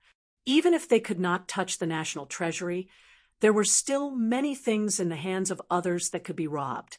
With these words, everyone saw a goal, and all the generals rubbed their palms in excitement. It looked like they were just waiting for General Peter's order. This was exactly what Peter wanted. His method of controlling them was very simple, and that was to enjoy the blessings together so that they could face the difficulties together. This time, he had to deal with the blind Grand Duke and the one who was said to be a rare genius, Ivan. He had no choice but to do everything carefully. Even so, he did not dare to guarantee that he would win. If the situation had not reached a critical point, he would not have taken such a risk. Of course, there were 200,000 soldiers in the city, and he could not rely on himself. Although he was not sure if he could find helpers, at least he could not let some people ruin his plans. With a rough plan in his heart, Peter began to give orders to the generals, giving them a target to attack. In less than an hour, all the generals were clear about their mission, and left the tent. They still needed a certain amount of time to convince the soldiers below to act in concert with them. No matter what the reason was, the next thing was equivalent to a rebellion. Once the people were not united, the possibility of success would be greatly reduced. For this reason, Peter set the time to take action in the middle of the night. That was when the army's defense was the most lax, and there would be enough time for the generals below to arrange everything. Peter himself took advantage of this short period of time to take out the 2 items on his body, namely his saber and jade pendant. These 2 items had been with him for many years and never left his side. After taking out these 2 items, which were enough to win the trust of others, he called over several of the most trustworthy guards in the army and had them take these items to Supreme Generals Boris and Sergei, asking them to meet him in his own residence. After doing these things, Peter once again changed into the mansion's servant clothes and returned to the mansion. On the way, he successfully met up with the mansion's servants who were taking food, and then returned to the mansion without anyone noticing. After this series of actions, the people that Ifan sent to follow them didn't notice too much. Perhaps they never thought that the servants who left the mansion could play any tricks, so they didn't take it seriously. They only followed from afar and didn't even count the number of people. Peter was able to return to the mansion. At this time, there was still about an hour before midnight. At this moment, Ivan was still leading a group of trusted aides who he thought he could trust to continue digging the tunnel. It must be said that the progress of this work wasn't very fast. Because of the cover-up, just the work of taking out the soil and sending it out took a lot of time. But under Ivan's personal supervision and urging, the tunnel was about to be completed. Perhaps it would be completed in 3 days. At that time, Ivan would bring out his ambitious and ruthless character, abandon everything now, and leave this place. While Ivan was constantly urging everyone to speed up, Boris and Sergei each brought 4 guards to Peter's mansion.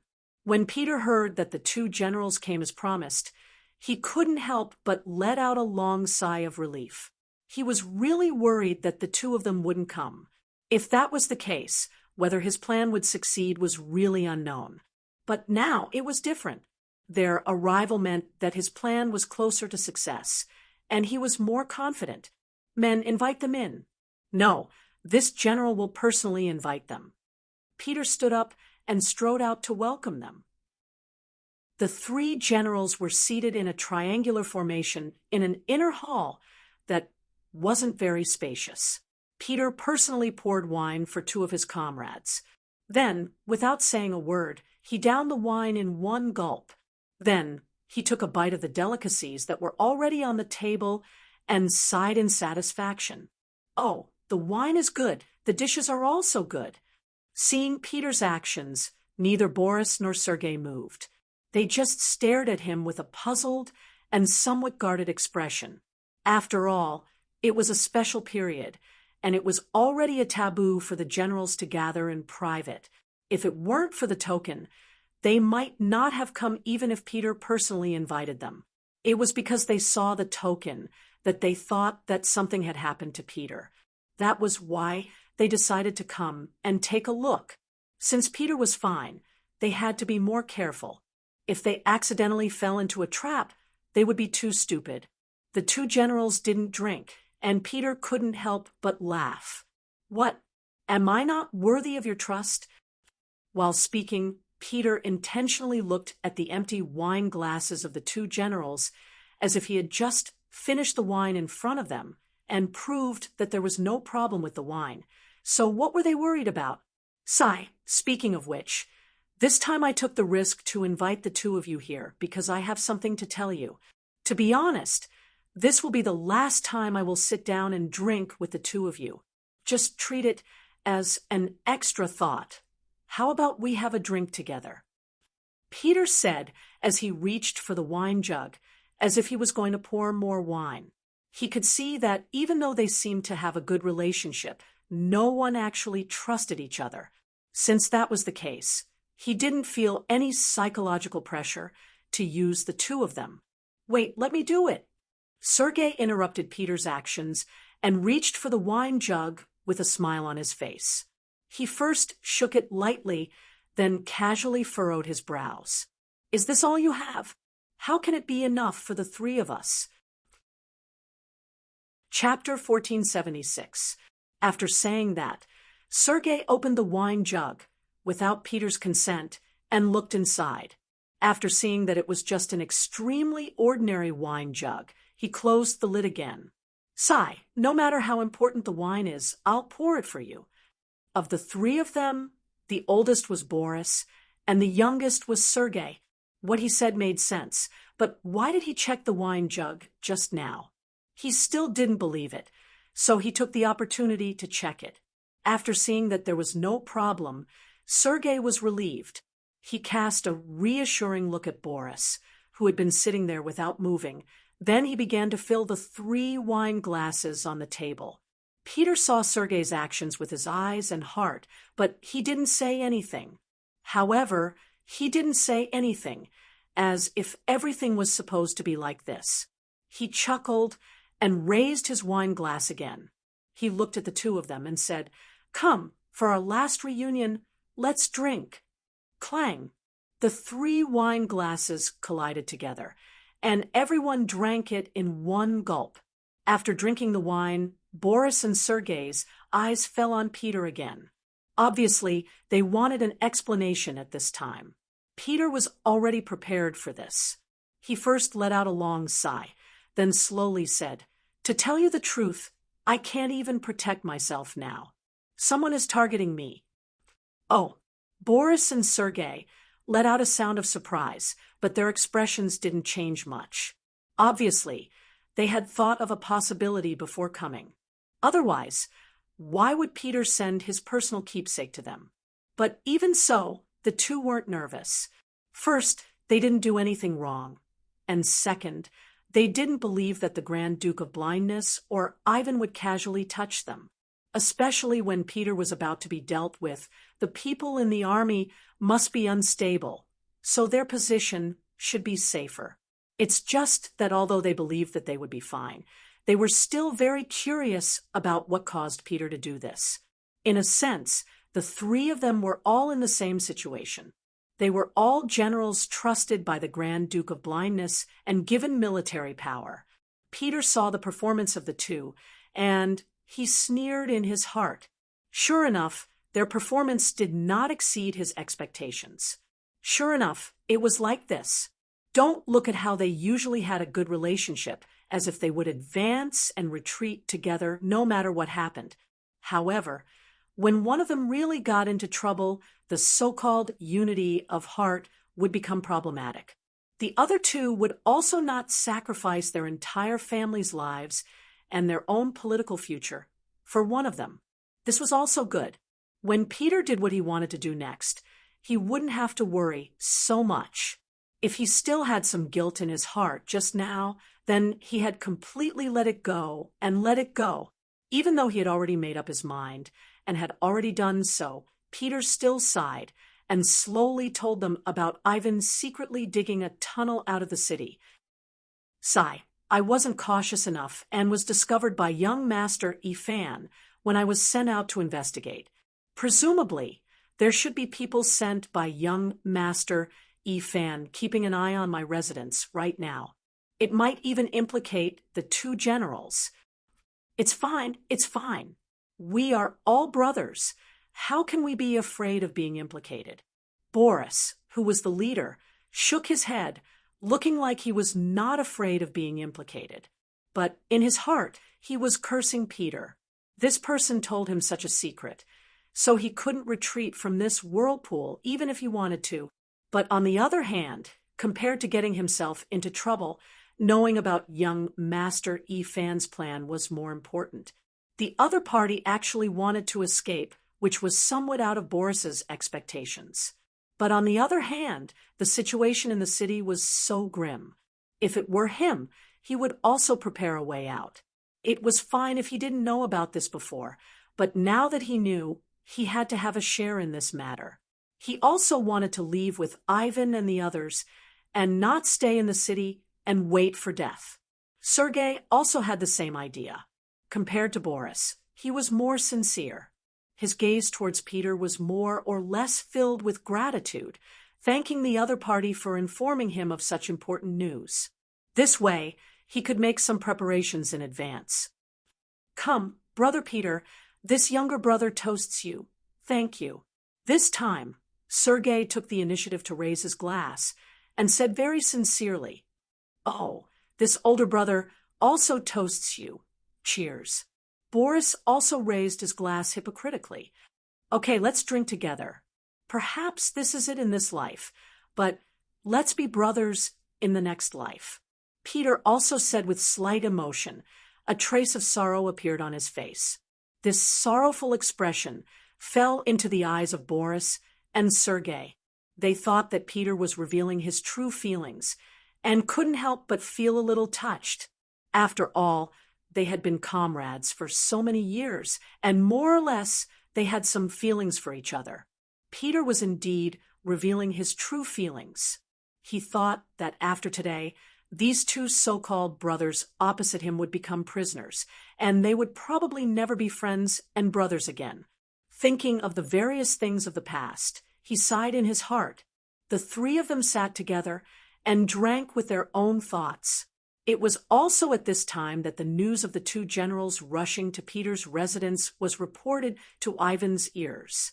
After learning of this, a gloomy expression flashed across Ivan's face. If it was said that he only suspected that Peter knew about the tunnel before, he was now certain. What is he trying to do? Does he think that Boris and Sergei will help him if he tells them about it? How naive! Ivan snorted coldly in his heart. It was only a quarter of an hour, and the waiting would soon pass. Finally, under everyone's expectations, a huge fire suddenly ignited in the direction of the palace in Moscow. The monstrous fire could be seen very clearly from afar. "Ha, they succeeded. Come, inform the whole army to attack." Sidney was riding on a strong horse. After seeing the fire, his eyes lit up with excitement. Then he shouted, and the army that had been waiting for a long time rushed out of the military camp in batches. The fire in the palace attracted the attention of many people in the middle of the night, and it also disrupted the order in the palace. Many palace guards were busy putting out the fire through various methods. The blind Grand Duke was also woken up by the servants. At this time, he was in his bedroom with a gloomy expression. When the external enemy suppressed too much, internal strife was easy to breed. This was a historical rule. In this regard, the blind Grand Duke was already prepared. He sent out countless spies, trying to keep an eye on the places where the people lived in groups in the city. In case something happened, he would suppress it immediately. It was just that the Grand Duke of Blindness never thought that the first fire would burn in his palace. From the looks of it, it was definitely not the work of ordinary people. They did not have such great power. The one who did it must be an important minister, a general, or a noble. You can't hold it in any more. Thinking that it was actually those people with high status who couldn't help but make the first move, the blind Grand Duke was disappointed. But at the same time, he secretly swore that no matter who did it this time, he would make the other party pay the heaviest price. He wanted to use this matter to remind the other dignitaries that if they dared to have other thoughts, their end would be very miserable. At this time, what they should do was to help each other in the same boat and overcome the difficulties together. Chapter 1477. Men quickly summoned the three great generals for a meeting. The Grand Duke of Blindness said calmly. The palace guards went to pass on the message, and just as they received the order and left, young Master Ifan also came to the palace and saw the Grand Duke of Blindness sitting there with an ugly expression on his face. "Father-in-law, are you okay?" "I'm fine." An amiable smile appeared on the blind Duke's face. No matter how angry he was, as long as Ivan appeared in front of him, it would seem that all his anger would dissipate. It could be said that he didn't just like his son, he doted on him. Fortunately, Yifan was also capable and didn't let him down, so he wasn't spoiled.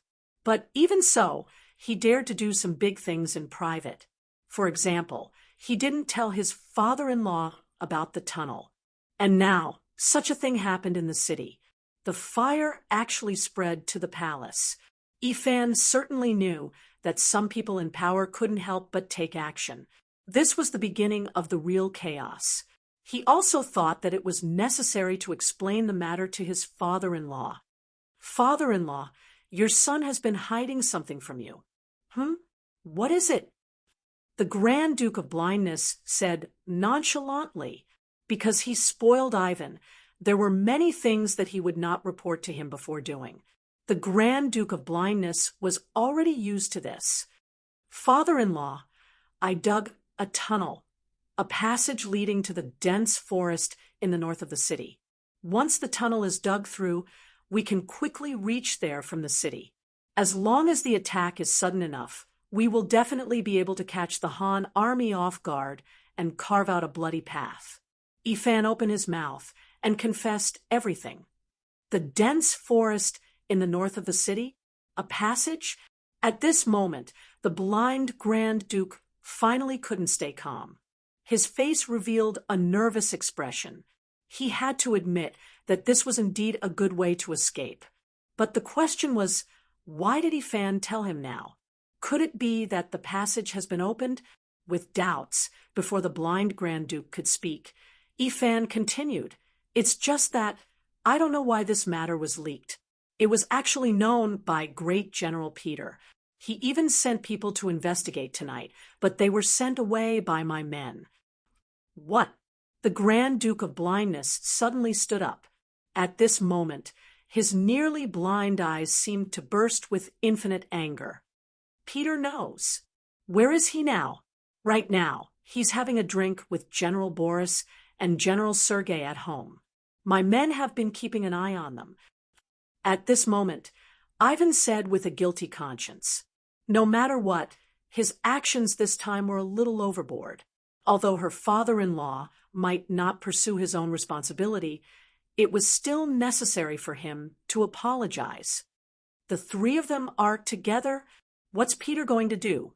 The blind Duke quickly calmed down. He had a feeling that things were getting out of hand. He even suspected that the fire in the palace had something to do with it. The blind Duke seemed to be thinking about something and didn't speak for a long time. Seeing this, Ivan said anxiously, "Father-in-law, is it because I shouldn't have dug the tunnel?" "No, there's nothing wrong with leaving an extra path. Digging the tunnel was originally one of the escape routes. This isn't wrong. However, such a secretive matter shouldn't be known to outsiders. Furthermore, since you suspect that Peter knows about this matter, why didn't you immediately control him?" The Grand Duke of Blindness shook his head and questioned him. He could allow Ivan to make some small moves and even act on his own without informing him, but he couldn't allow him to mess things up. This was especially so at such a crucial time. Facing the black flames released by the Han army's celestial sphere, the nobles and commoners of the city were already in a state of panic. Especially at such a time, everything had to be done with caution. Otherwise, the slightest carelessness could lead to a huge problem that could spiral out of control. It's fine that you escaped through the tunnel, but it was also discovered by others. More importantly, you knew all this and didn't take any remedial measures. That's your fault.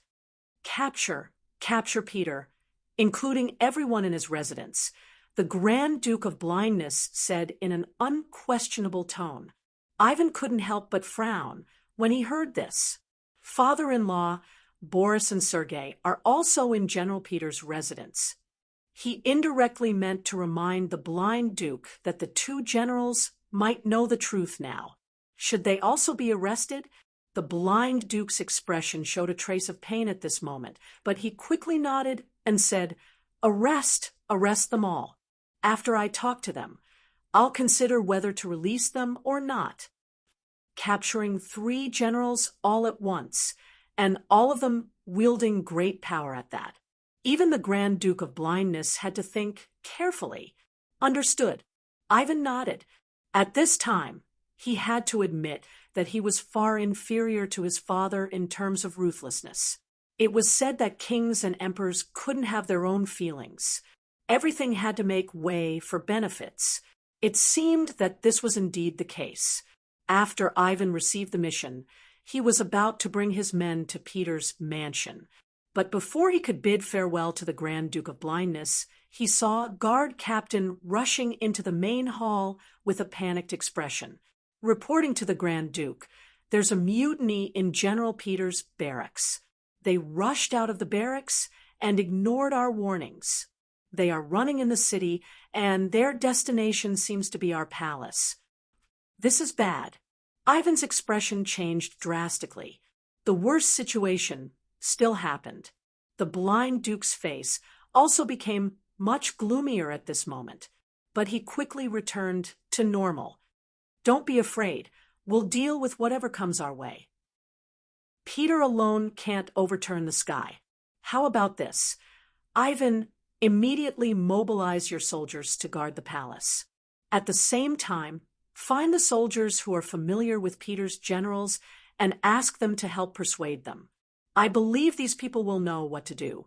The Grand Duke of Blindness was indeed not panicked, because he knew very well that although Peter was also a general with great power, all of his power had been given by him, and the soldiers under him had also been given by him. Since he could give it now, he could take it back when he needed it one day. Ivan was infected by his father-in-law's calmness. It seemed that even if the sky fell, he wouldn't be afraid. He quickly nodded and went to gather the army. The blind duke sat high in the hall. He had to wait for this rebellion to subside. Otherwise, he wouldn't be able to rest. In Peter's mansion, Boris and Sergei also heard the commotion outside. At that moment, the two of them had unsightly expressions. Could it be that Peter's military camp had already made a move? If that was the case, the meaning of them staying here would be completely different. If they stayed here, would it make people think that they were already accomplices? If that was the case, based on their understanding of the Grand Duke of Blindness, it would be impossible for them to stay out of this matter. On the other hand, Peter was drinking contentedly, not caring that Boris and Sergei wanted to eat him. Of course, the reason why he could be so calm was all because of the 8 murderous guards in the room. With these guards in hand, Peter wasn't afraid that some people would use force on him. Even if he couldn't use force, he wasn't afraid at all with just his mouth. At this moment, the more Peter didn't seem to care, the angrier Boris became. He felt that he was being used. As for Sergei, he couldn't hide his emotions and directly asked, "Peter, what do you want? Are you trying to drag us into a rebellion with you?" Such a shout finally shocked Peter. He also put down his wine glass, slowly raised his head, and looked at Sergei. "How can this be called a rebellion? This is looking for a way out. Or do you think that under the attack of the Han army, the Blind Duke's regime can still be maintained and developed? You. At this moment, Sergei was actually a little speechless by Peter's question.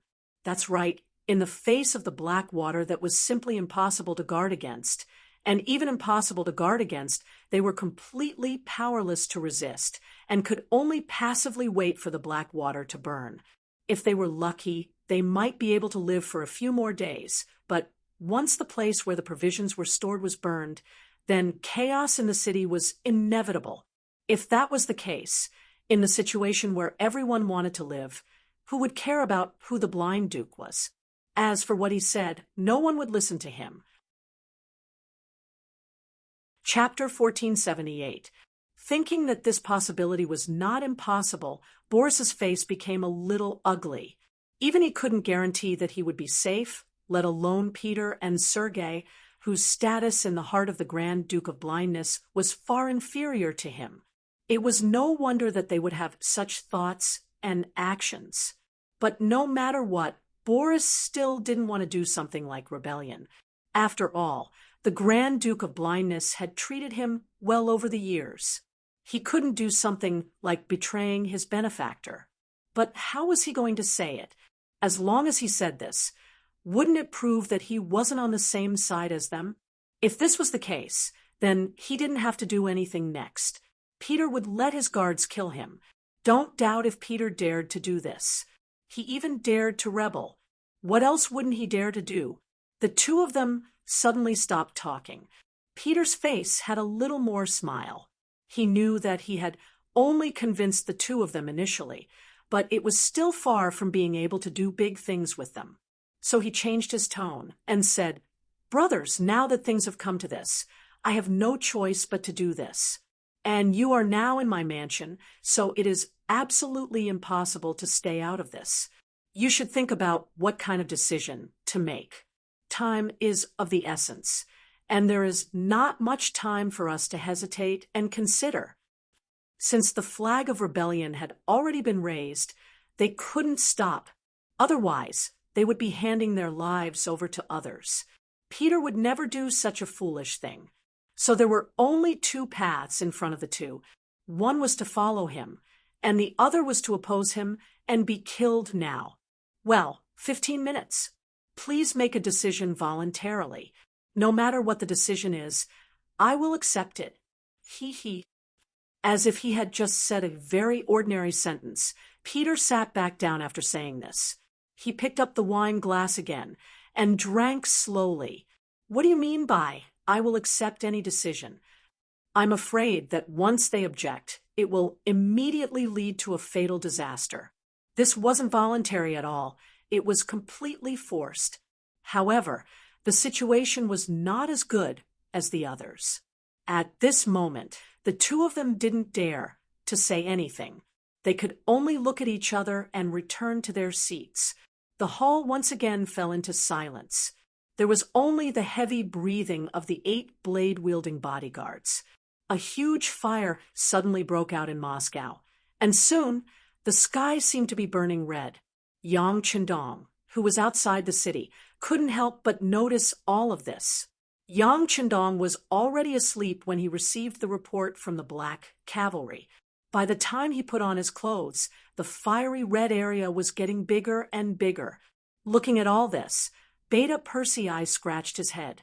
"Young master, don't tell me they're really fighting amongst themselves."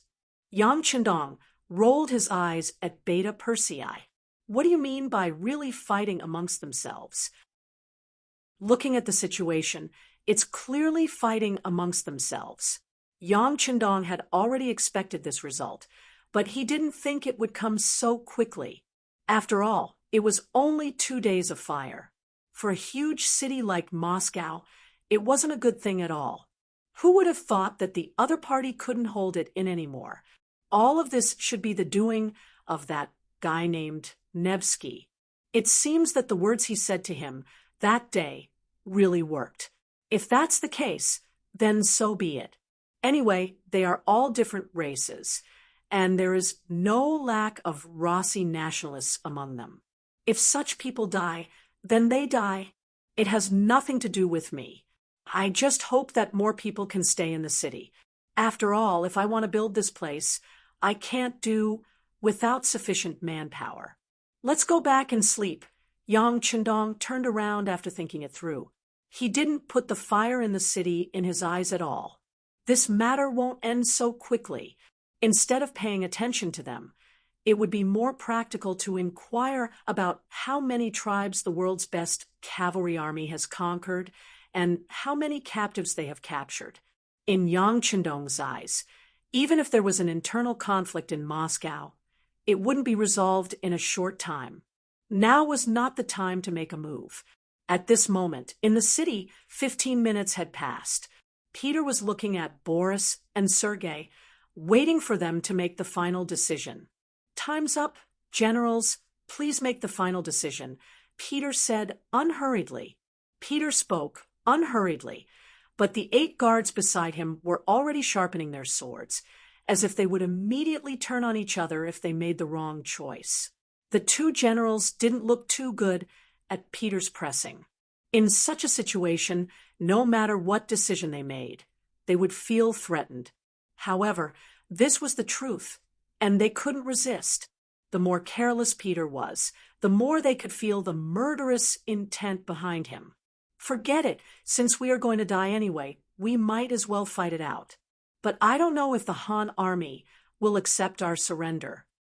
Finally, General Sergei couldn't remain calm and made a choice. Hearing this answer, Peter was very happy. Brother Xia, don't worry, the Han army has already contacted us. They said that as long as we can bring the heads of the blind Duke and Ivan to them, not only will our safety be guaranteed, we will also be able to keep a part of our property.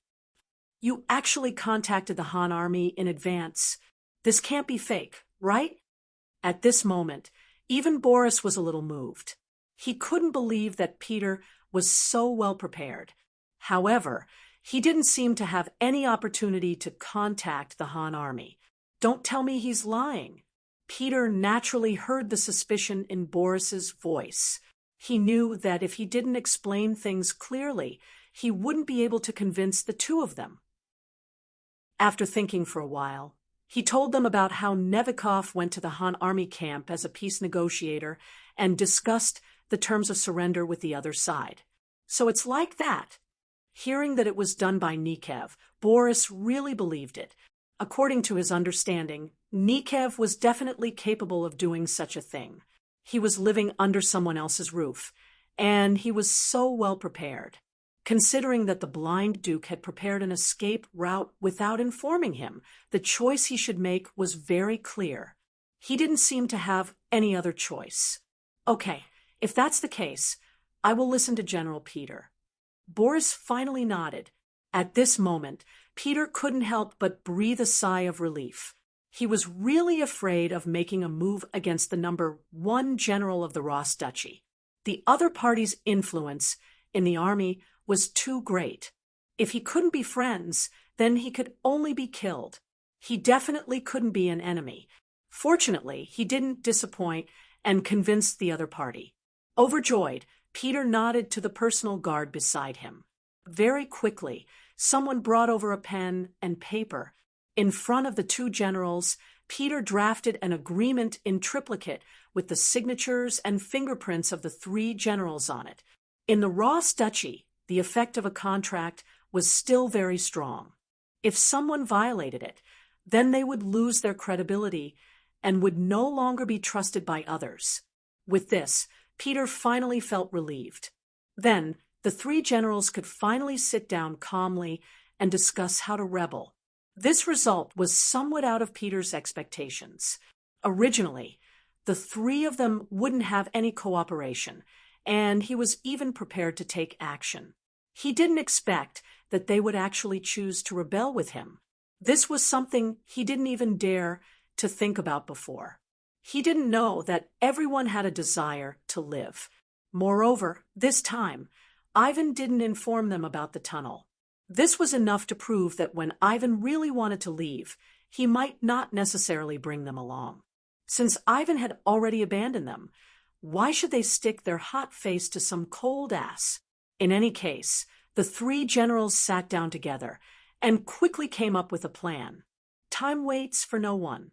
The situation outside was getting more and more chaotic. Who knew what would happen as time passed? Moreover, the blind Duke ruled the Rossi duchies. How could he be so easy to deal with? How could they not defeat him quickly? Accidents could happen at any time. In less than half an hour, the two generals left Peter's mansion. On the street, they saw the corpses on the ground. Judging from the clothes of those people, they should be the soldiers under Ivan. These people were obviously killed by Peter's soldiers. The civil war had already begun. Under Peter's arrangements, the troops sent by Ivan to capture the three generals were all intercepted outside the mansion. This also indicated that the conflict would escalate. Chapter 1479. The attack on the palace was blocked, and the losses were not small. Ivan, who was in charge of guarding the palace, relaxed a lot. "Men, go and tell them that we are only the leaders. As long as they are willing to lay down their weapons, they can be spared." "Young master, they are rebels."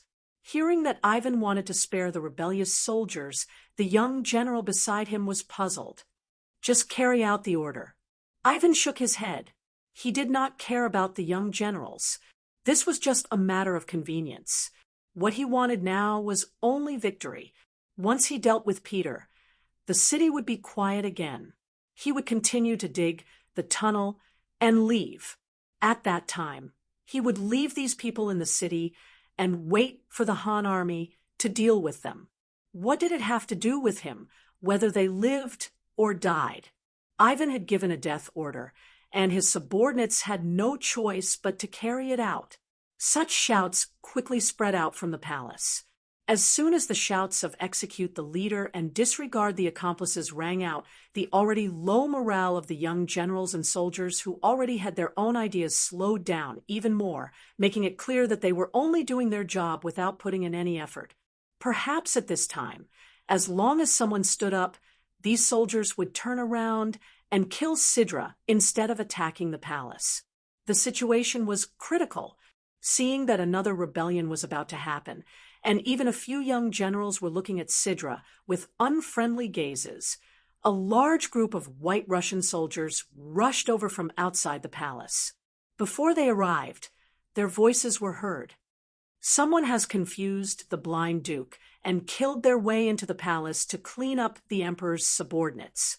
The people who came were the subordinates of Boris and Sergei. Although they did not directly say that they were rebelling, the words "clean up the emperor's subordinates" were enough to prove their position. At some point, Peter had already arrived at the front line and came to Sidra's side. His expression was very calm. "Don't panic. They are here to support us. Continue to attack." Peter's appearance was undoubtedly a stabilizing force, causing the commotion in the army to stop. Everyone did not have any other thoughts. They cooperated with the other two armies and attacked the palace again. This time, it was not just two armies that came. At the same time, there were also some cannons that were hurriedly transported over, facing the high walls of the palace. Their plan was to use the cannons to create an opening and then win with superior numbers. The appearance of the cannons boosted the morale of the soldiers. They wouldn't have to risk their lives anymore. As long as the walls of the palace were breached, they would have many more opportunities. At that time, it would be the time for them to utilize the advantages of infantry and close combat.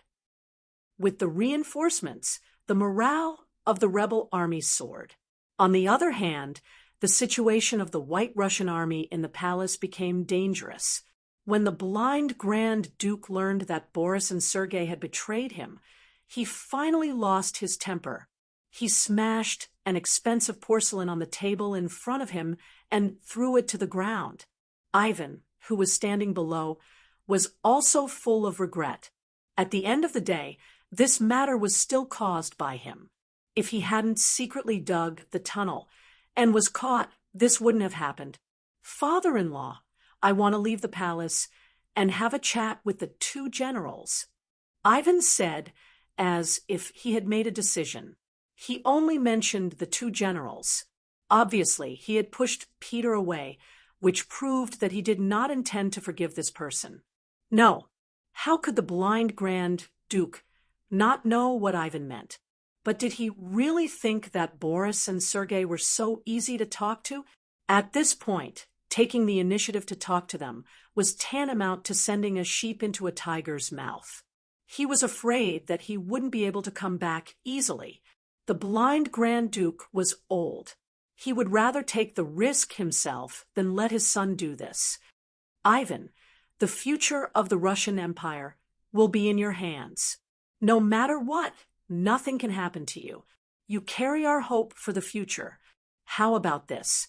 Immediately arrange for people to break out. As long as you break out of the palace, find a place to hide in the city. Remember, you must not be found. Then I can die in peace. Father-in-law. At this moment, the tears in Ivan's eyes finally flowed down uncontrollably. Okay, go and prepare. Take advantage of the darkness to break out. The blind Grand Duke waved his hand with a trace of pity on his face. After leaving this time, he really didn't know when they would meet again. Father-in-law. After Ivan shouted again, he knelt down in front of the blind Grand Duke. This kneeling was also out of reluctance, but more of gratitude. Go, go. Remember, don't be so willful in the future. The blind Grand Duke said with a forced smile. When Ivan heard this, he couldn't stop crying. Unknowingly, he seemed to have grown a lot and matured a lot. That night, just as the artillery was transported to the outside of the palace, the gate of the palace suddenly opened and thousands of soldiers rushed out.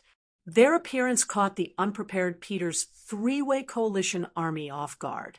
Soon, they broke out of the encirclement and rushed out. Peter was quite angry about this matter. If the blind Grand Duke and young Master Ivan were among the people who rushed out, wouldn't they be unable to complete the Han army's order? Fortunately, not long after, the blind Grand Duke's figure appeared on the gate tower of the palace. As soon as the blind Grand Duke appeared, the soldiers on both sides stopped what they were doing without prior agreement. Chapter 1480. Yes, the messenger sent by Nevsky said that the blind Grand Duke took the initiative to be captured, and the palace was also captured. Now the entire city of Moscow is waiting for our army to take over. Only young Master Yi Fan managed to escape, but he will still be in the city. They will definitely be able to find him. Young heir added from the side. The blind Grand Duke took the initiative to be captured? No wonder. But did Ivan escape? This must be the work of the blind Grand Duke. Yang Chendong smiled after listening. That's right. If someone said that a general in the Nevsky army could take down the blind Grand Duke and his son, then he wouldn't believe it. Young master, what should we do next?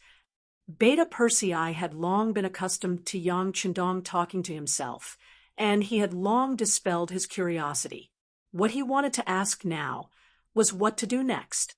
What else can we do? As long as Ivan is still in the city, we are not afraid of not being able to find him.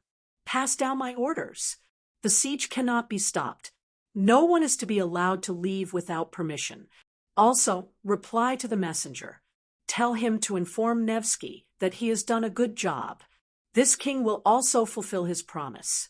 Now, all he needs to do is to send people to fill up the big holes outside Moscow to ensure that our cavalry can enter the city smoothly. Since you were the ones who dug the hole, you should be the ones to fill it up. Yang Chendong wouldn't let his soldiers spend so much effort. He also used this time to think about what to do next. To be honest, whether it was dealing with the Golden Horde or the Ross Principalities, things went smoothly beyond his imagination. Yang Chendong was confident about the final victory, but to be able to solve the problem so quickly, this was the important role of the three basic factors. First, the 5-star army has the most powerful weapons in the world, whether it is the power of the flintlock, the fierceness of the artillery, or the hot air balloons. They are far beyond the products of this era, and therefore can achieve the role of destroying the enemy on the battlefield. Secondly, there were many veterans in the 5-star army. They had been on the battlefield and were not afraid of death. The benefits of military merit were generous. Under such good conditions, they could even display their own strength. This ensured that the soldiers in the army were always very high-spirited, achieving the goal of being invincible and invincible. Let's put it this way. If a group of 500 elite veterans fought against a group of 5,000 new recruits, then the victor would definitely be the veterans with fewer people. It was only because they didn't have stage fright. They knew how to protect themselves while effectively attacking their opponents on the battlefield. As long as the general's orders and direction were correct, they would be able to play to their advantage. On the other hand, if it was a group of new recruits on the battlefield, it was very likely that they would fall into disarray. When they saw blood and death, they would not be able to adapt and would forget everything. Even if the opponent's butcher's knife was in front of them, they would not know how to block it. Looking at the five-star army, along the way, they had fought countless battles. There was no need to doubt the combat power of such an army. It was easy to predict which side the scales of victory would lean towards. The third point was the corruption and disunity of the Golden Horde and the Rossi principalities. Everyone had their own thoughts and could not be united. If they won the battle, then it would be fine as long as they followed the prescribed order. However, once they encountered a setback, the drawbacks of these problems would be revealed. In the end, there would be internal strife, which would give the opponent an opportunity to take advantage of. Looking at these two major battles, didn't the Rossi principalities only get destroyed because of internal strife? Thinking of this, Yang Qindong also began to reflect. Would this problem fall on the five-star army? The answer was very likely. Now that Yang Qindong had great power and prestige, some things would naturally not happen with his existence. However, no one could guarantee what would happen after he was gone. Men die, birds die in the sky. Yang Qindong's thoughts only drifted for a moment before he retracted them. It was very tiring to live alone, so there was no need to think so far ahead. Anyway, after the world was unified, even if something really happened, it would be the meat in the pot. It would just be the Han people replacing the Han people, so it was not a pity. Yang Qindong's order was passed back to Moscow. After a discussion with the three generals, Nevsky began to arrange for people to go out of the city to fill in the holes. At the same time, the biggest civil strife since the establishment of Moscow took place. In the name of looking for Ivan, the army began to loot the city. This was originally a promise made by the generals to make the soldiers work for them. Now that it was done, it was time to fulfill the promise. The city of Moscow was plunged into its darkest hour. Countless nobles attached to the blind Grand Duke became the targets of looting. If they dared to resist, the soldiers who rushed into the courtyard dared to kill them. For 10 days, the city was filled with smoke and fire, and corpses were everywhere. According to the statistics, at least 70% of the nobles in the city were impoverished in just 10 days. 10 days later, the holes outside the city were filled, and the cavalry of the five-star army began to enter the city. As the vanguard, the new Second Army was the first to enter the city and disarmed all the White Russian soldiers. But just as they said, when the cavalry entered the city, they didn't do anything excessive to the surrendered soldiers and civilians. As long as they cooperated with them, their safety was guaranteed. Of course, there were those who obeyed, and those who did not. For example, there were some soldiers loyal to the blind Grand Duke, hidden among the civilians who jumped out to kill the cavalry of the new Second Army. But since they were already prepared, their appearance was nothing more than suicide. Before entering the city, Yang Qindong had already given orders. Although Moscow had fallen, there were still many opposing forces in the city. So unless everyone in the city was evacuated, the danger would not be eliminated. Killing intent could appear at any time, and fighting could happen again at any time. With Yang Qindong's orders, how could the cavalry of the new Second Army not be careful? In addition, with the armor on their bodies, ordinary swords, spears, and arrows could not hurt them unless they were at close range. This caused the opposing forces in the city to suffer heavy casualties in the end. Originally, Pyotr and the other generals were dissatisfied with the disarming of the Han army as soon as they entered the city, but after seeing the waves of assassinations on the streets, they immediately shut their mouths. Anyone who raised any objections at this time might be mistaken as an accomplice of the assassins. That would be a big problem. In the following 3 days, the cavalry of the new Second Army killed no less than 3,000 people in the city. Only then did the public security situation become much more stable. But even so, Pyotr was clear that there were still many people in the city who opposed the Han army. It was just that the timing was not right, and they did not reveal themselves. However, the 3 days were up, and it was time for Yang Qindong to lead the army into the city. After all, if the time dragged on for too long, it would give people the impression that the Han Bugnam of Gojoseon was afraid of death. If that was the case, it would only help the enemy's morale and flames. Compared to the Golden Horde, the Rossi dukedom's emotions were much higher. Under the indoctrination of the Grand Duke of Blindness, many White Russians had established themselves with the slogan that the world was vast, and White Russians were the most respected. In their eyes, they were the strongest people in the world. They should rule the world and not be ruled by others. Under the extreme nationalism, the public security in the city was worrying. However, since Yang Qindong had said that he would enter the city in 3 days, there was no reason for him not to enter the city when the time came. Outside the east gate of Moscow, 3 days later in the morning, Yang Qindong rode a white dragon and entered the city under the protection of 2,000 black-clothed and black-armored black cavalry dragon guards.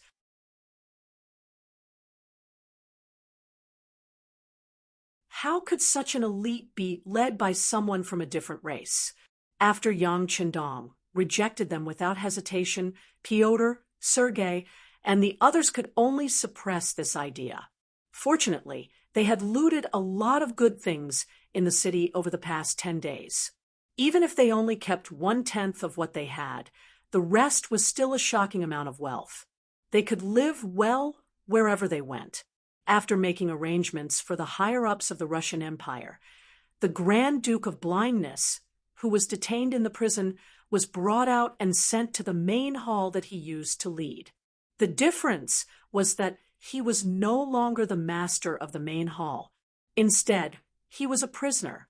Considering that the Grand Duke of Blindness had poor eyesight, Yang Qindong deliberately arranged for him to sit 2 steps in front of him. The old man and the young man looked at each other, sizing each other up. In his previous life, Yang Qindong had dealt with a lot of Russians. Most of them were fond of wine, greedy, and terrifyingly arrogant. Although the country's economy was not doing well, the weapons they produced were even feared by developed countries. In the common words of the common people, they were a fighting nation. Yang Qindong made the first move, taking advantage of the fact that the other party had yet to gain momentum to destroy them. He effectively suppressed the other party's development and also trampled on the other party's arrogant mentality, making it worthless. Now that he was the victor, Yang Qindong did not stop him from observing the Grand Duke of Blindness, who was a very important figure in Russian history. The Grand Duke of Blindness was also sizing up Yang Qindong. Although his eyesight was very limited, he was relying on his conscience. After a few observations, he could not help but sigh. This Han man, who was more than 20 years younger than him, gave him a feeling of invincibility. For some reason, when facing the Grand Duke of Blindness, the other party gave him this feeling. He could relax and say what he wanted to say. On the other hand, the Grand Duke of Blindness had an ugly expression on his face. Previously, he thought that the Russian people had been partially liberated under his rule. With such people, it would be difficult for anyone to rule them except for the Russian leader. However, he never expected that the young Han Bugnam of Gojoseon would think of such a method to migrate and divide the people. The method was so simple and undeniably effective that it could only make the Grand Duke of Blindness dumbfounded. At the same time, he also knew very well that if what had just been said was true, the strength of the so-called Russian ancestors would be greatly reduced.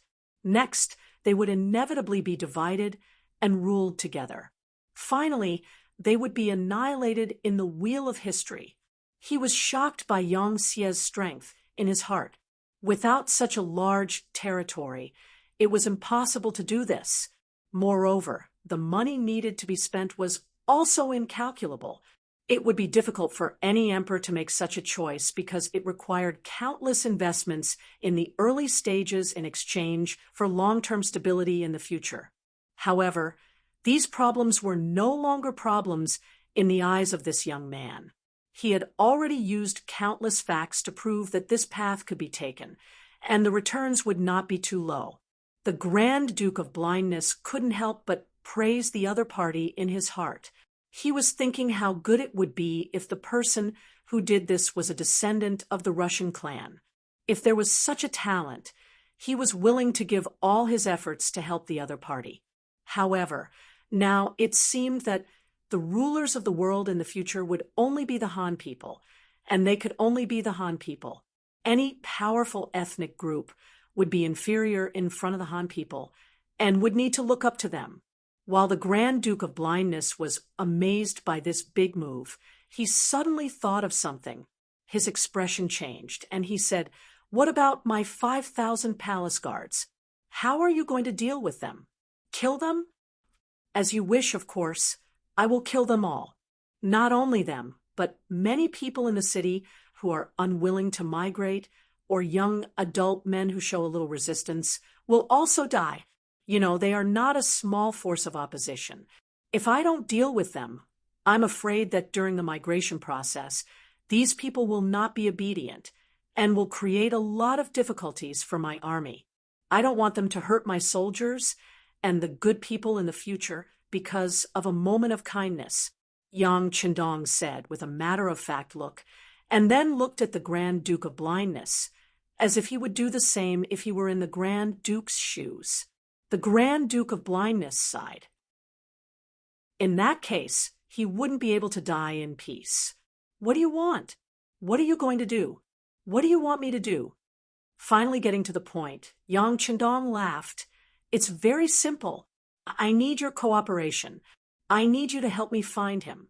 As for the conditions, you can try to mention it, but I can't guarantee that I will agree to it. I'm going to find my son and give him to you. You're not joking, right?"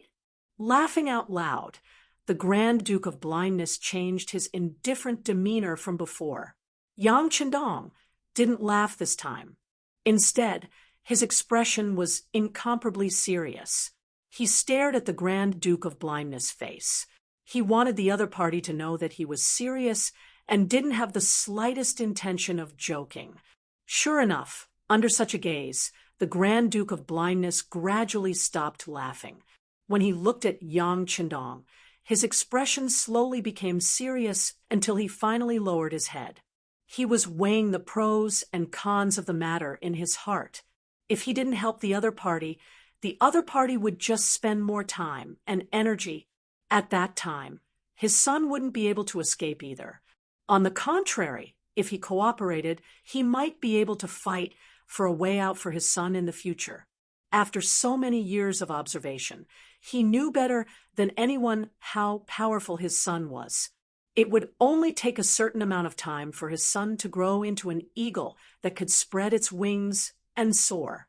Then he would be able to achieve great things. Yang Qindong wasn't in a hurry. This time, he met the Grand Duke of Blindness in addition to admiring the demeanor of this historical figure. He also came to persuade the other party to cooperate with his work. As he said earlier, he could indeed release the Rossi people one by one out of the city. In the end, he believed that Ivan wouldn't be able to escape. This was because he believed that not only him, but there were also many people who wanted to capture Ivan to relieve their worries, such as Nevsky and Peter. But it was undeniable that doing so would be a big project. It was just for one person, yet he had to pay such a huge price and time. If Yang Qindong didn't know Ivan's future achievements, he wouldn't have chosen this method. You're tuning in to the Mystic Fist YouTube channel. Don't forget to subscribe and join us on this journey to catch the most captivating stories.